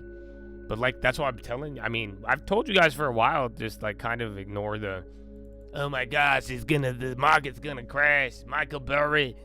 But, and just, like I'm telling you, if you want to use it as good info, just start looking at what he's buying. Homeboy is a value investor like no other. I think it's comedy. That's why I like it so much. It's like hilarious. Like, who would have thought, like, Big Short Guy has been just bottom ticking all sorts of value left and right. You, like, come on, you don't think that's funny? And like everybody, he literally put out a 13F, and everyone's like, oh my gosh, look at what he's shorting. But then it's like value everywhere. That's all he's buying. That's why I'm even telling y'all, I wouldn't limit yourself to one or two right now, and I would strongly encourage you to focus on value and don't be immature about it, because it's going to go down more, and there will be a period where value still gets knocked a little more, and like staples and even high quality ones, but it's only going to last for a little longer. And then again, if you're on a 10-year scale, bro, you're going to look back and be like, oh, but Burry bought. So yeah, man, it's crazy.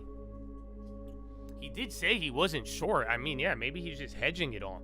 Because in a weird way, if like Palantir and all those things go down, think about it, it would cause a value rotation as well. The money's not going to just go out of nowhere. So yeah. Is there a sector I see value in? Staples, consumer stocks, any industrial that hasn't gone up yet. But that's why I'm saying, just like the best bet, go to the S&P 500, already established names, already a part of the economy, and start with the ones that are deep red or even in the middle red. And like, if you could do that, like I'm telling you, you're gonna find one. And if it's high quality, I like Procter & Gamble. I want Procter & Gamble cheaper, but even without that, there's, again, 4 or 5 other names. Hershey's, before it just bounced, that was getting back to a good price, but, you know, to just start with the S&P. You know, like I'm saying, don't limit yourself. Don't limit yourself to one name. Don't even limit yourself to one industry, but, like, use the exact criteria that I've given you. You know, 10 years minimum, something that you use. Oh, dude, and start down on the year and gonna be around for the next decade.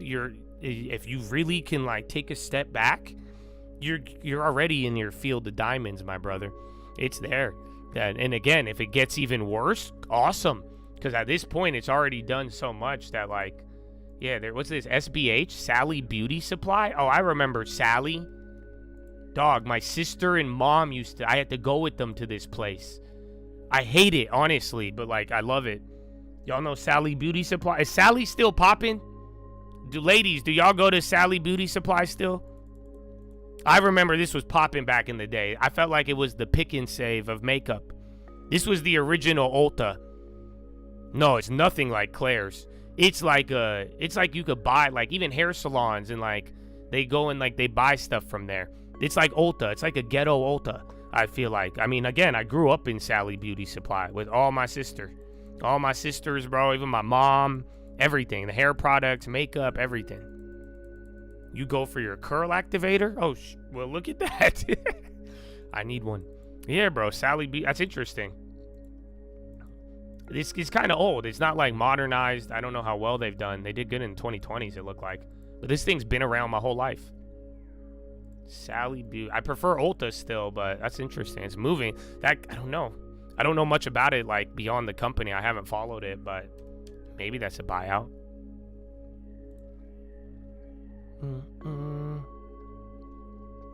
Wife's a cosmetologist. She gets her hair color from there. So I'm saying, I think it's like a wholesale spot to buy that. I know a lot of salons go there. Disney on the high, too. All right, man, a couple that, if it's already been up, it's still going, even the Visa and all that. You have to go with your mom and sister, too. Dude, I'm telling you, I went there a lot as a kid. It was a nightmare. Their wife does. I hate it. My girlfriend still does. My sister used to work there. Yeah. So, you know, you got some Sally Beauty exposure. They're cheaper on Amazon at Sally. I was gonna say, did that, like, hurt their business? But if you want it now, so, like, if, like, I think, oh, UPS, I don't know if they're at the event. Remember, you had FedEx. Check FedEx, too. Nah, FedEx going down, UPS up.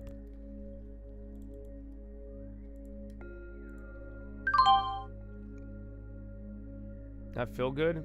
Decent. I didn't go crazy on it. Oh, I only liked it because FedEx was going down. Because then that means there's, like, specific news. But if they both go up, something with travel too. We're getting back towards VWAP. That's 1.5. It's not triggered yet. I just haven't done anything besides the morning play. So maybe I'm a little jumpy, but I kept it small.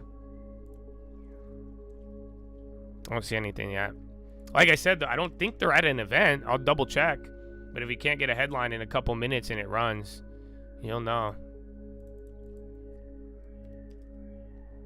But that's what I'm saying, like, Sally's, I think like, think about, like, all hair salons and all these, like, beauty cosmetic services, even nail salons, hair salons, even a barber, like, if they've run out of items, they're not going to buy it off Amazon if they need it that same day. They're going to go to Sally's, essentially. That's kind of where it fits into the business supply chain of it all. Oh, do we have some old UPSs? I have the FedEx ones. That's what I took instead yesterday. Those ones did very good too.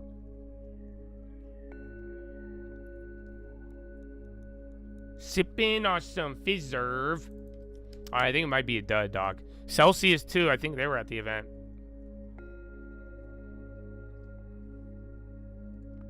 You buy Nextra? Yeah, your barber for life. There you go.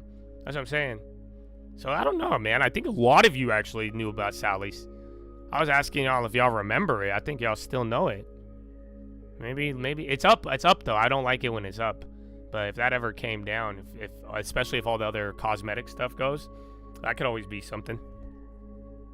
Expedia on the high too. Ulta's a great place to get a haircut. I'm sorry, I'm not trying to, pump the competitor of any barber. But even for like women too, the only downside is it's students. So you could go to Ulta and get like cheap hair stuff and cheap like beauty services, but then like they low-key like practice on you. That's what I've heard. But yeah, they got some decent ones. And then, yo, man, we should do a push-up. We only got a couple minutes.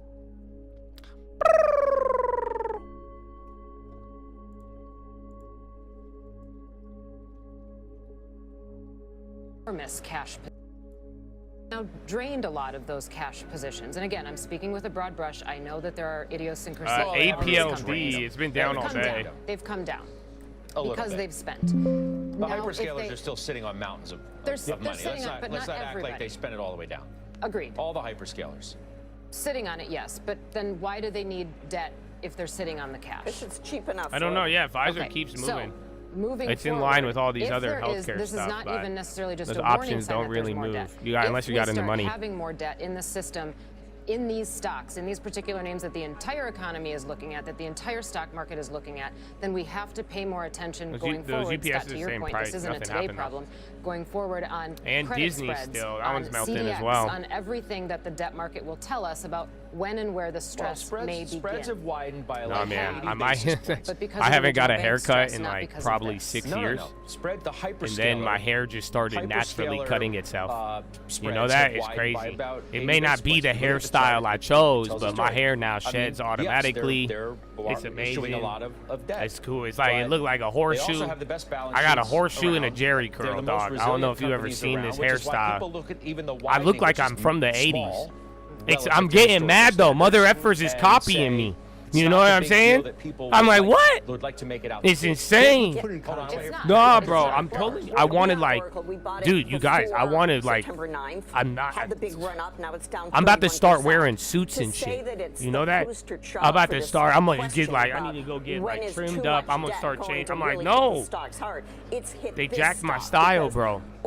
Yeah, I ain't cut my hair in a minute. New as a member of this elite. I know it's becoming a style. I just a huge backlog with sales. And if that comes through, I haven't cut my hair. They're going to be just fine. In a long time. The big issue, in our opinion, is like I said, it started cutting itself. Holding up enough so that there's business for everybody to go around. If the employment numbers continue to weaken, and we don't know what to believe or not to believe about the labor market because we don't have any numbers, we're going to start to get those numbers again. The beard's growing great, actually. Is the issue with whether I could actually grow a real beard now. Is totally fine, or whether we have a problem. I'm not saying they're not going to be. I'm not saying they're not going to be fine. What I'm saying is, if it just first gets of all, dirty. If you're CFO right like now, you know what I'm saying? Like even if I eat like very clean, is my beard just smell? What I'm saying like after food, I hate it. Sentiment and confidence. I gotta just like wash it out every time. That's been told for the better part of the last 2 years that you don't have to worry about this because this is all cash from innovation. What do you mean? It's not at Oracle. You look at not to the degree that Oracle. No. But I mean, we're still talking about tens of billions of dollars worth of paper. We are. Oracle was by far the leading. No, bro, I want to start dressing like I'm from the 40s. Like I'm gonna just start wearing suits and cufflinks from now on. I hated it because that was like my protest against all these suits. But now it's switching, and now everybody's doing what I've done for the last decade. So now I'm like, oh hell no, bro. Yeah, now I'm like this. I'm about to wear a top hat, dude. Get out of here. I'm gonna get a top hat, 3-piece suit, all of it, pinstripes, everything. It's much higher. So you're supposed to take out debt when you're a CFO at a cash-flowing company. All right, coming up, we do our call of the day. A top firm. Oh, damn it! I was supposed to do push-ups during the propaganda. All right, yeah, let's stand up and do some. Just move around. It's your life. It's your body. An intense awareness of what's going on above. But I don't think those above really appreciate the despair at the bottom. Used the word despair a couple of times as the president describes this as the greatest economy in history. And we don't have a lot of data to put to this right now because the government is closed. And there are questions about what we're going to learn when the government reopens BLS starts cranking out data again. I'm about to bring monocles So let's stick back. with the anecdotal, because this new poll from Dog, Bloomberg, I don't know. I feel bad. Harris I don't want to embarrass my striking girl to when we think go that out. this many people I mean, I already look are worried insane about and she losing doesn't their get jobs. embarrassed, but What's I'm down to prompting wear a the monocle. fear? So if you go back to April, That's a good idea. one consistent message we heard from CEOs when the tariff tantrum hit was they were going to control the controllables. I think it was the CEO of Norfolk Southern who said that. So you think about, if I'm a CEO of a business, what do I control? I control corporate investment and I control hiring. And so they immediately pulled back on the hiring front, looking for certainty. And here we are 6 months later, and the tariff question still remains. So the all clear sign hasn't come into the full economy other than at the very top with AI. With AI, which is eliminating jobs. Which is eliminating jobs. And at the adding same to time. the agita at the bottom. Sure. And you see that not just at the bottom, but you see that with entry-level workers coming right out of college. You know, I teach at William & Mary, and so you hear from students, AI has gone from being this big opportunity to being a threat. How about that? To college students. Who are studying economics. And studying data science. Yeah. They now appreciate that employers are holding back on job offers because they believe that AI will fill the void. Well, so the job market and the weakness that we're seeing is supposed to justify at least another interest rate cut. Do you support that view? No. You don't? I don't, because we have two economies today. The bottom economy, yes, it supports a cut, but appreciate that the consumer is unlikely to see that in their credit card loan rates or even their car loan rates. Meanwhile, if we lower the cost of funding for those at the top, all we do is to make it cheaper to speculate. And we already see an explosion in option volume and leverage in the market to begin with. And so I think we have to realize that the K-shaped economy puts monetary policymakers in a real box. So it increases speculation at the top. It doesn't loosen the housing market, for instance, or have any positive impact at the bottom. It does, but appreciate that if you look at the inventory data, so Connor Sen, who's a reporter for Bloomberg, and I were exchanging data. If you look at lower income neighborhoods, they're awash in inventory for sale. And so it's questionable if you don't have a job, a lower interest rate isn't going to help you on a mortgage you're not going to qualify for. How about that? That is an underreported story. I think it is too. And it speaks to the K-shaped economy. Nobody even knows that this inventory is available in a neighborhood like that because they're not shopping there. Kevin Hassett's going to be speaking in about 10 minutes. This is partly why we wanted you to join us, to help us walk into this conversation. You sit down with David Rubenstein, you never know what's going to come up. But I suspect they're going to get to inflation.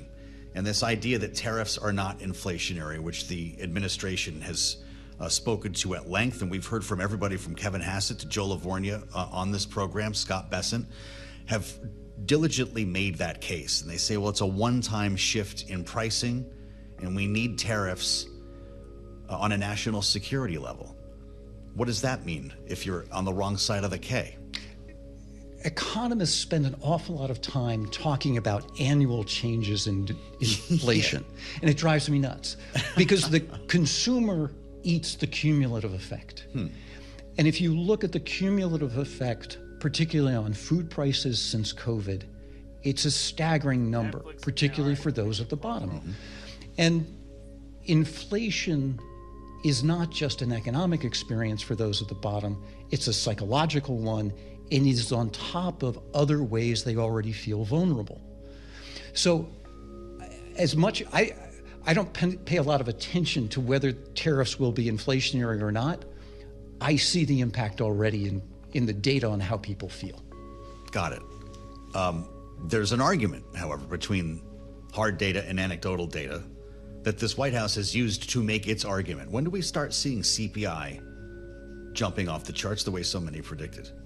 You know, I'm not sure when that will be. So this is the frog in the boiling pot. It's the frog in the boiling pot, but I would argue that the cumulative impact since COVID hit already has the water boiling for those at the bottom. Yeah, sure, right.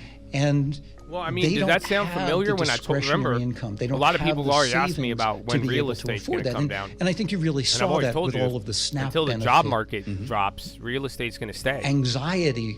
I mean, the searches for food bank open near me I just got back. have just skyrocketed. 32 and that small says the bottom is unless not it's not good. loading for me.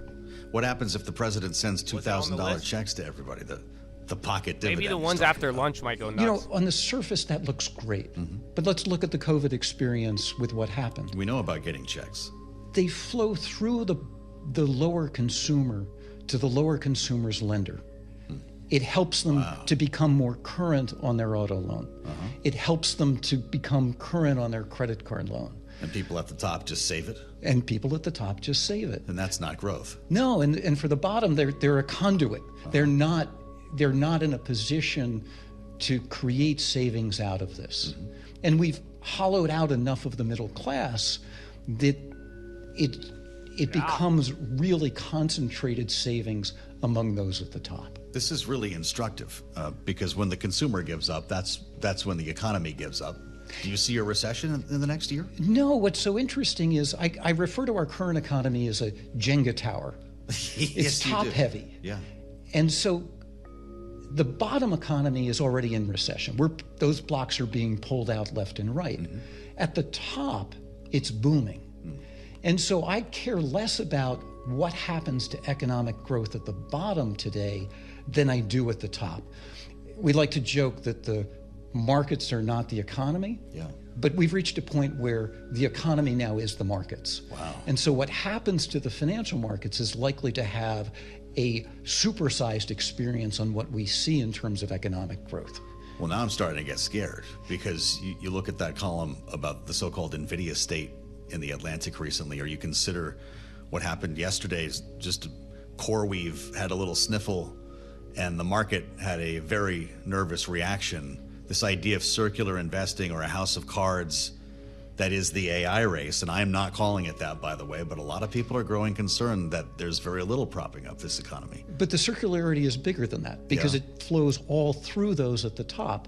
You know, when you have the head of Delta announcing that for the first time in its history, it will earn more revenue from the front of the plane than the back of the plane. How about that? That's saying that we have an economy that is unknowingly very dependent on a very few wealthy individuals. The essence of a services-based economy with a small pocket of extreme wealth. Yes. So what happens to the rest of the economy if the K keeps going in both directions? Well, at some point, this is unsustainable, right? It is, and you're starting to see the consequences politically. Affordability, it has jumped to the headlines just like the K-shaped economy, and that's to me isn't surprising.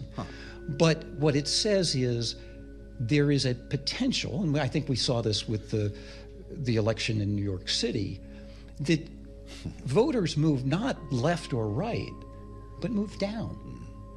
That progressivism is what begins to appeal. And we saw this if you looked at the relationship between consumer confidence and Bernie Sanders' popularity in 2016. You saw that as mood fell, he became more popular, and so did Donald Trump. I was going to say, this is the Trump effect as well. It is the Trump effect. So you end up with anti-establishment, populist, potentially progressive, and I think politicians on both sides of the aisle underappreciate the consequences when you get somebody named Bro, did you Bob hear what he or said? Joe or He said voters don't move left or right, they move down, and then he stopped because he didn't want to offend anybody.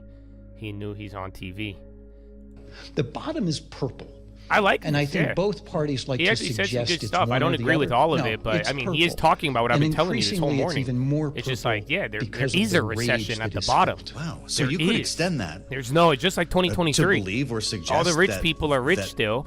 Zoran The AI is Mamdani's booming. base has You more in exclude common all with the that, MAGA it's just base than it messed up. realizes. Absolutely.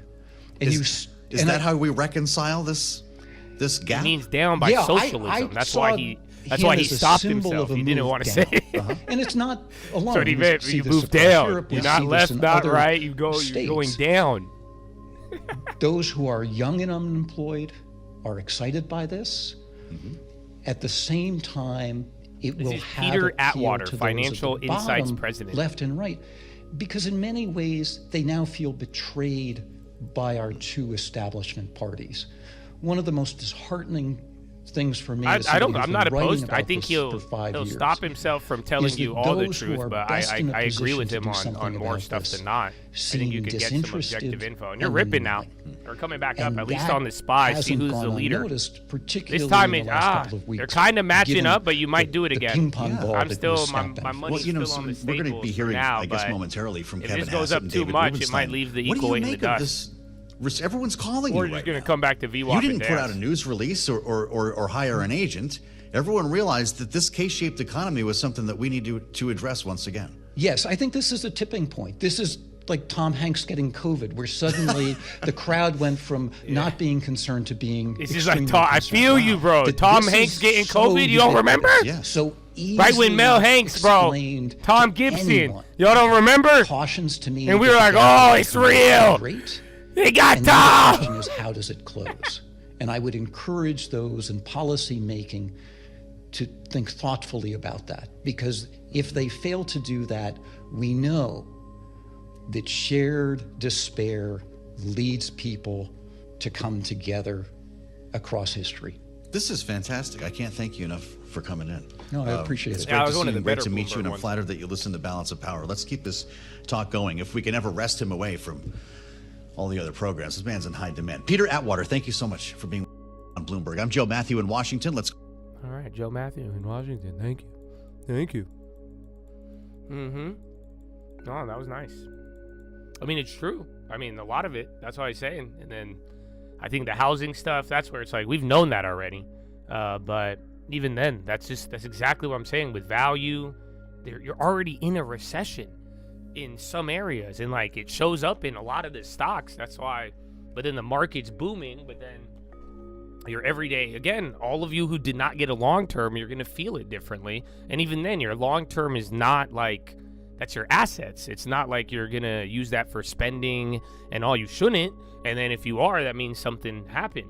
So pretty crazy. But that's where I think that's why they're coming out with all this affordability stuff. They're seeing the voting, the tension, all of that. So here we are. Here we are. A lot of things are kind of coming back. It was a little bit dry there. A couple of smaller event pops, but nothing too insane.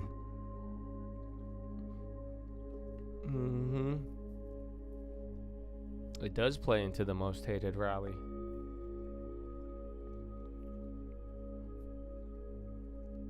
I want to, bro. I think I'm gonna do it. I think I need to change my style out here. Yeah, this is a good one. I agree. I like it. I think I could pull this off. Wow. Amazing.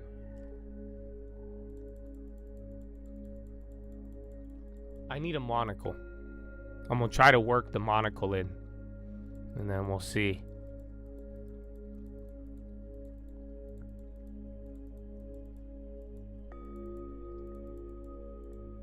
You want to do a meetup in a public space and we dress like that? I think people will get confused. I think some people will want to assault us, but then they'll be confused. Like, why would you assault somebody with a monocle? What has anybody with a monocle done to you? Exactly. Except JP Paramount Morgan. What? Okay. White House advisor Hassett, full year GDP around 2, Q4 seen between 1.5 and 2. That doesn't sound good. I don't know if he's saying it as a good thing.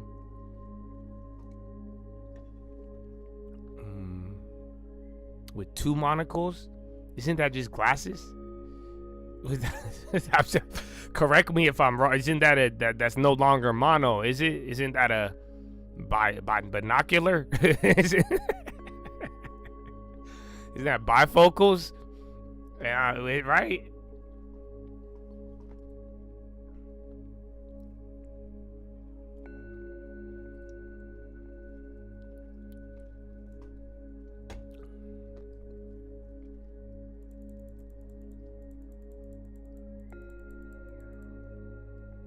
Netflix. Well, Netflix took off a little bit today. Those premiums did not move after that first day. Oh, did they come up? Yeah, they did.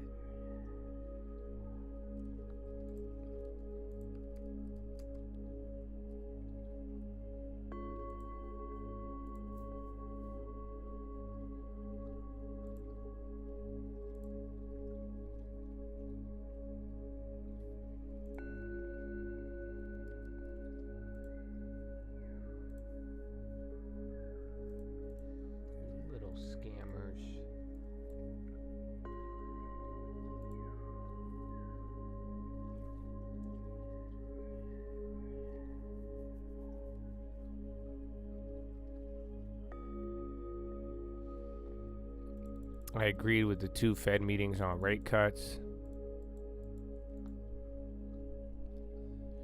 Google down detector, Google Drive in the US? No. What time is it? 12:44? We might have to get ready for Philo. Okay.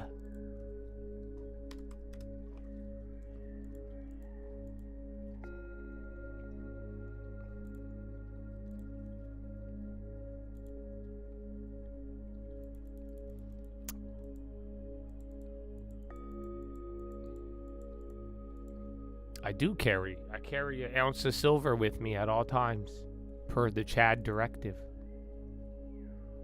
Uh-oh. My YouTube is not letting me schedule the stream. Okay, there it is. November 12th. Is it starting to lag? My shit's messing up.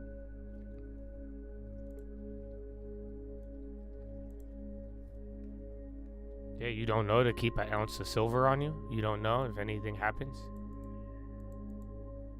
You never know. Maybe you need some U.S. legal tender.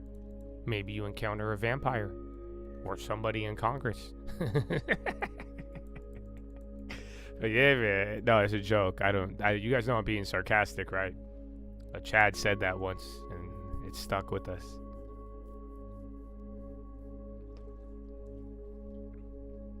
No, bro, you don't want to carry your gold coin. That's the part about like physical assets. People, like especially gold, bro. You know how many times I thought I lost my gold? Or I'm like, where did I put it? Until I started putting it in a safe. Yeah, bro, just don't play with it. And now it's worth money. It's actually insane. Like, it's actually worth money now. See, I'm like, wait a minute. I think I have another gold coin somewhere.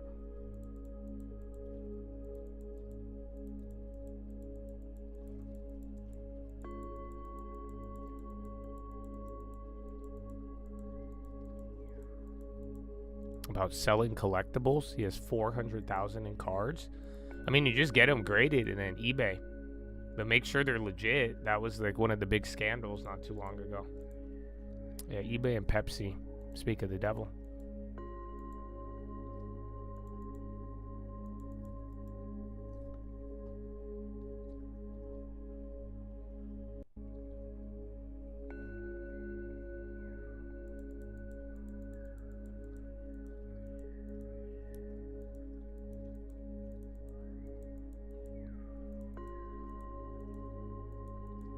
You wouldn't agree with flipping gold into a rental property? Oh no, why not? I'm saying I think you need to make sure the property's good. And like we were talking about, just it's funny because people are saying it now. You know, you haven't heard that a lot, but if job losses start really going up, that is going to affect real estate. So that's why I keep reminding you. I'm a big fan of good property. I would just make sure you are not overpaying.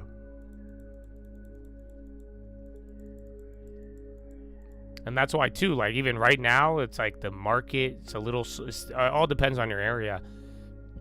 Just if it's been sitting there for a while, give them a low ball.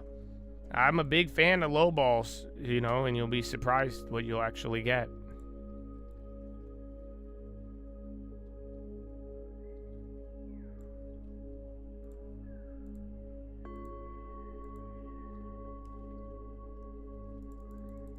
But yeah, moving gold to silver, I mean, I kind of want to do it. But then I just, like, my gold, I never really thought I would, like, gold and silver would do anything but sit there. And, like, it would just be stable. But I don't really have any plans to do anything with my gold. But it's a lot. Same, you know, think about it. At one point, clicking 2 coins together, now 1 coin is the price of both of them. And then now it's like 3 or 4 times higher than the price of one of them. It's insane. So even the silver, bro, I have them big bricks of silver. I never thought they would ever, like, I didn't think they would double or triple. That was actually unreal. And that's why I think all the silver stackers, bro, they love it. I know people have been stacking silver for a minute. And God bless y'all, you got your reward. I do think I think a lot of people were pleasantly blessed with that one. Yeah, like I said, if it comes back to VWAP, otherwise, if it comes back to VWAP, see if equal weight starts taking off. But they're kind of moving in tandem.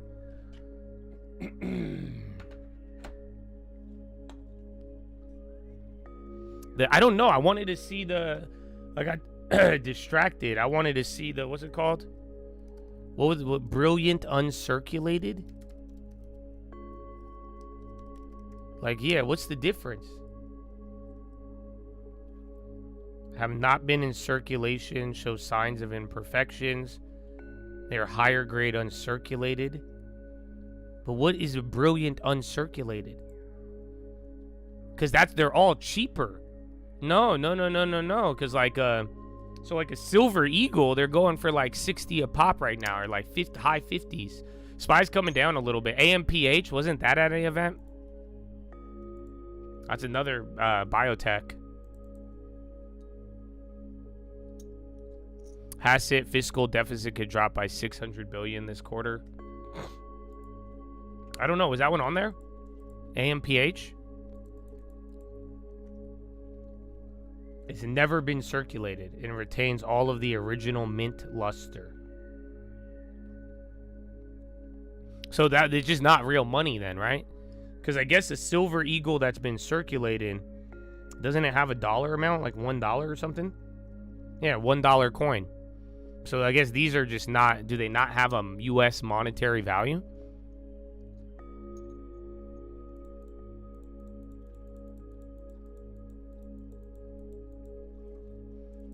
The PAMP is going, I didn't even know they had PAMP silver.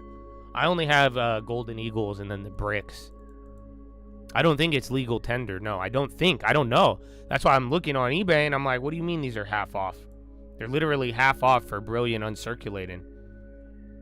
But yeah, this is sometimes interchangeable with mint state or uncirculated. It's the lowest mint state grade. On the Sheldon scale, there's no explicit mapping. You should be cautious when buying coins if a dealer uses this obscure coin grading term to assign a value. Sometimes unscrupulous dealers will use these adjectives to confuse the buyer and overprice the coin. And then it'll come back as a lower grade. But is it still an ounce of silver? Because that's closer to the silver price. That's why there's a premium on Silver Eagles.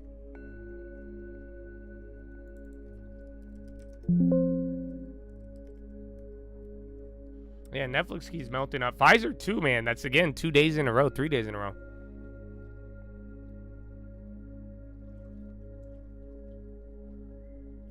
They were not circulated. Wouldn't that make it harder to verify if it's real? I mean, it depends what you want it for, but I mean, if you're just looking for, you know, pure weight in silver, if it's all silver, I mean, that has a certain value, but I don't know. I've never really noticed that. I guess I've never noticed it because there usually hasn't been a big price difference. I just saw one. It said 1 ounce pure silver BU, but it was literally half the price of what like a Silver Eagle was going for.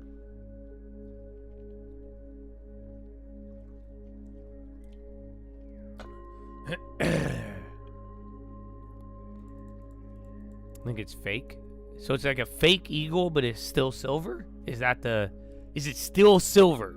Is there still 1 ounce of silver in it? That's the question. Well, that's fascinating. American Eagle is $1. Anything else is bullion.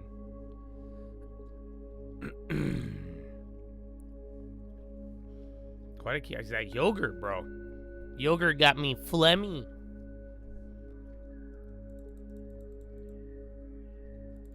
CNC again. One actually kept ripping.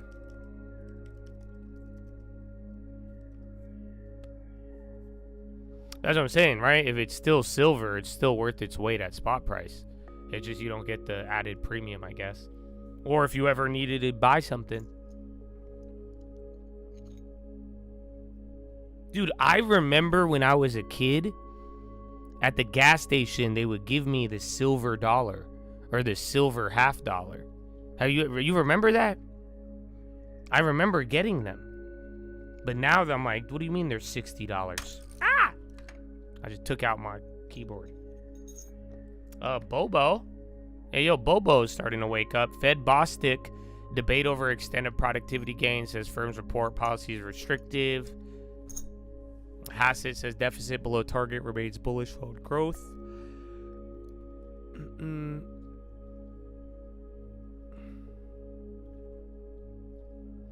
They're silver coated, so it's not. So yeah, this is all getting confusing. Should be at least spot, not silver scam. Yeah, this is that's crazy. Well, I guess that's the downside of eBay. But I don't know, do dealers sell this BU shit? Because then that might make it more confusing.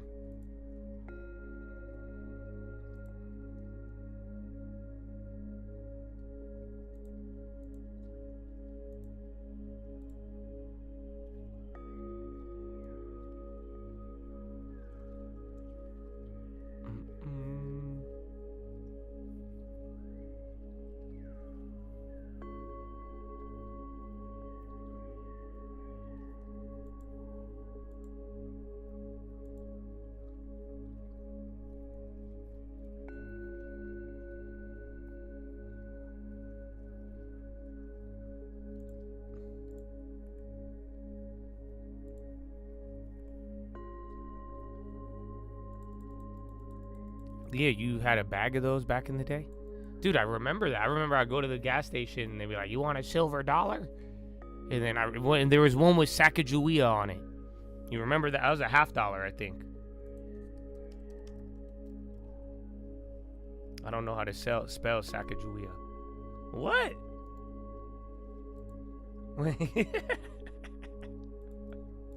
Wait a minute, bro.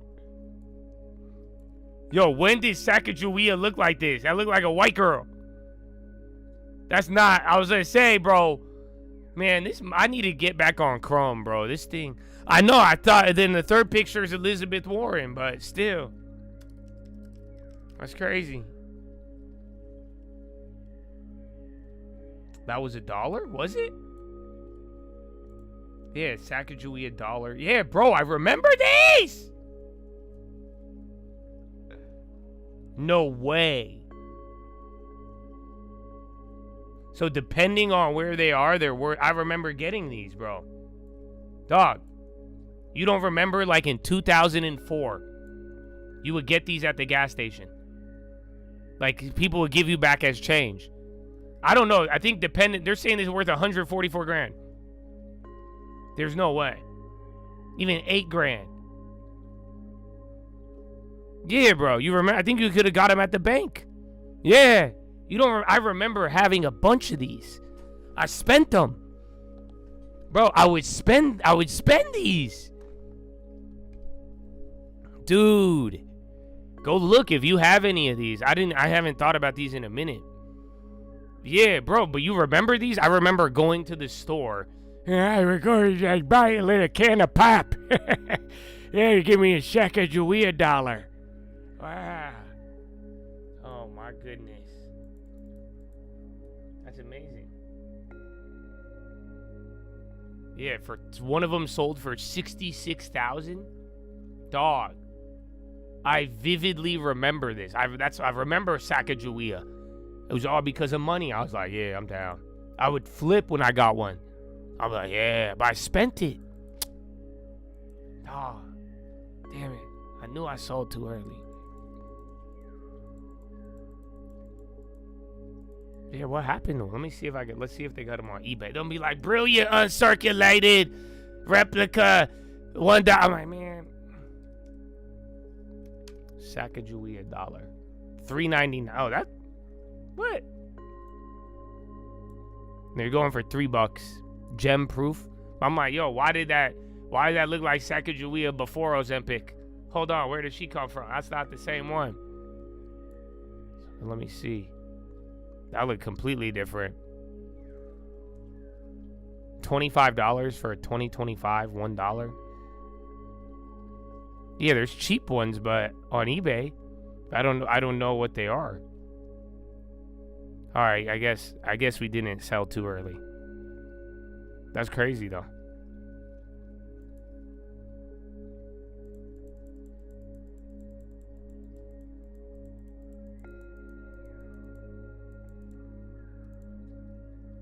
Yeah, you would spend them at the ice cream truck, and I felt like a pirate dog. I loved them. Telling you, bro, it was a hit as a kid. Oh, dude, those were dope. Those were dope.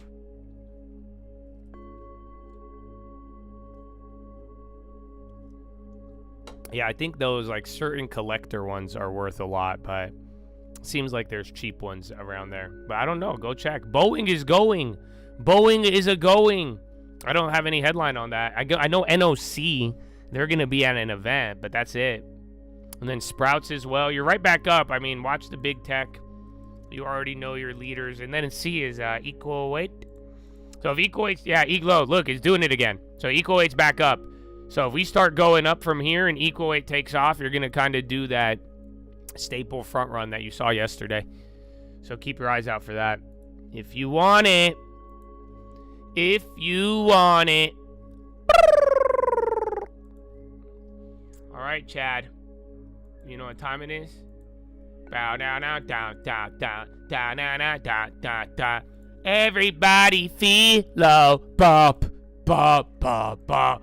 Hey, I'm Michael Burry. Don't short stocks, I buy value. What the hell, Michael? I'm Batman. You don't know it yet, I'm Batman. Okay. Well, that's Michael for you. Well, Chad, it's time to go to Philo. I think you should join today. I mean, you should join for the first part, okay?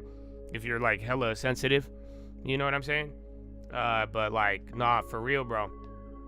For real, bro. I'm telling you. I got it. I got one for it. I told some of the guys this morning. I gave them a morning Philo. Because it's really important. Okay? So, yeah, man. I don't know. I think y'all got to, it's business related. It's money related. And then I'm going to get into the kingdom. So, you know, I'm telling you as it is, brother. I'm being very straightforward with you. You know, it's like you want some kingdom talk, that's you could stay for that, but we got some business to start with that I think all of you should listen to. So, if you would like to be there, I would be there. It's free to join. All you got to do is click on the link once this ends. And I switch the videos and titles so you know exactly what you're getting.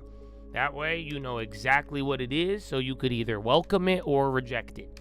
And that way, when you welcome it, you'll get the most of it. You reject it, you'll know what you'll get out of it. So it's very simple, man. Very simple. It's cheaper than a Sacagawea coin. You know, you could listen. I know. So click on that link when we're done. I'll see you there. God bless America. And goodbye.